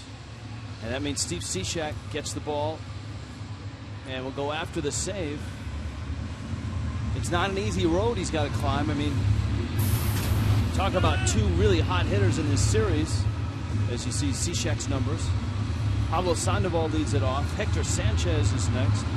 And then in the double switch, Bruce Bochy was able to maneuver Buster Posey into the lineup. He's due 3rd. Last time we saw Steve Cishek was in Kansas City. Last game of that series, a 5-2 Marlins win. Go Fishes. That's right. Cishek picked up save number 26 in that game, so this is his first appearance in this series.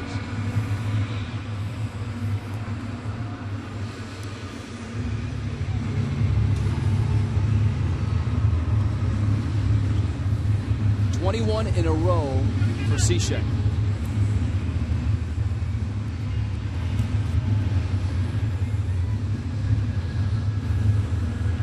Sandoval first.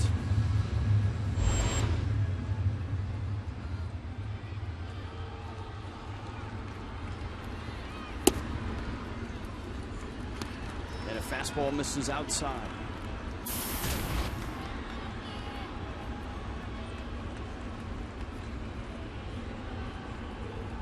Sandoval, who had the enormous game on Friday. 4 for 4. Has added 2 hits, a double, a single.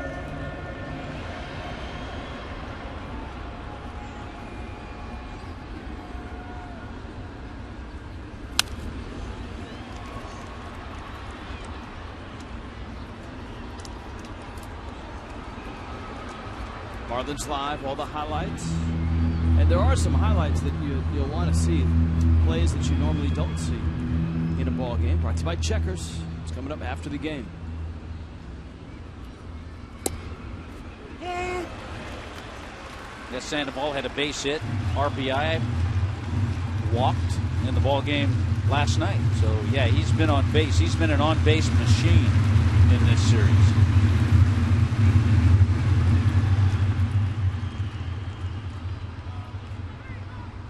Two.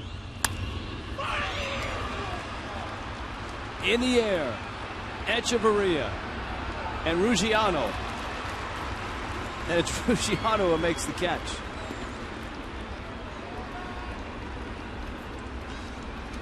I think you could hear the displeasure in Pablo Sandoval on a pitch that he thought he should have hit better. Echeverria wanting this all the way.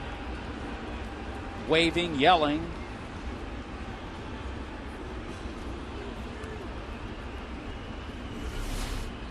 It's always a tough one when they're both yelling, because if you're yelling the way Echeverria is, you don't hear Ruggiano.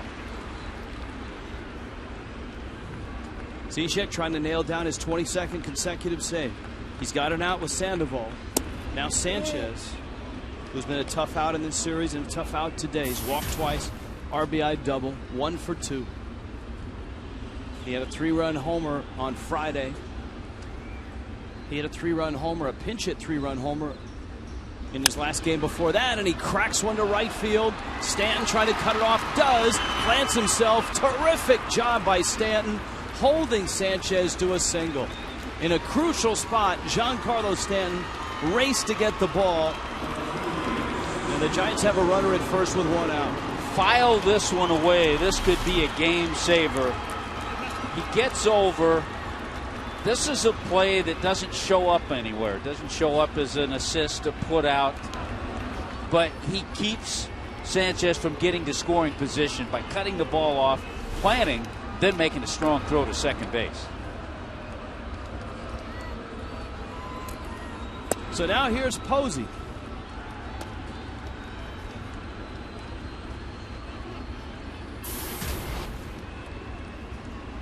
One for 2 was Posey in last night's ball game, and he walked twice. Selective hitter, productive hitter, MVP last year. Now we've talked about how he's done it all. All-Star, Rookie of the Year, batting title.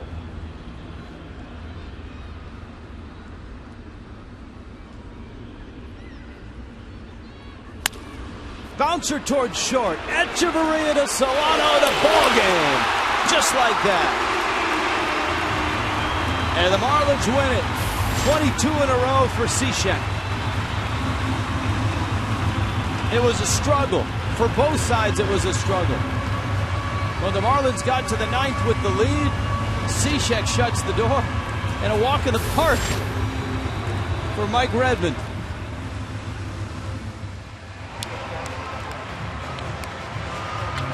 And the Marlins win it 6-5.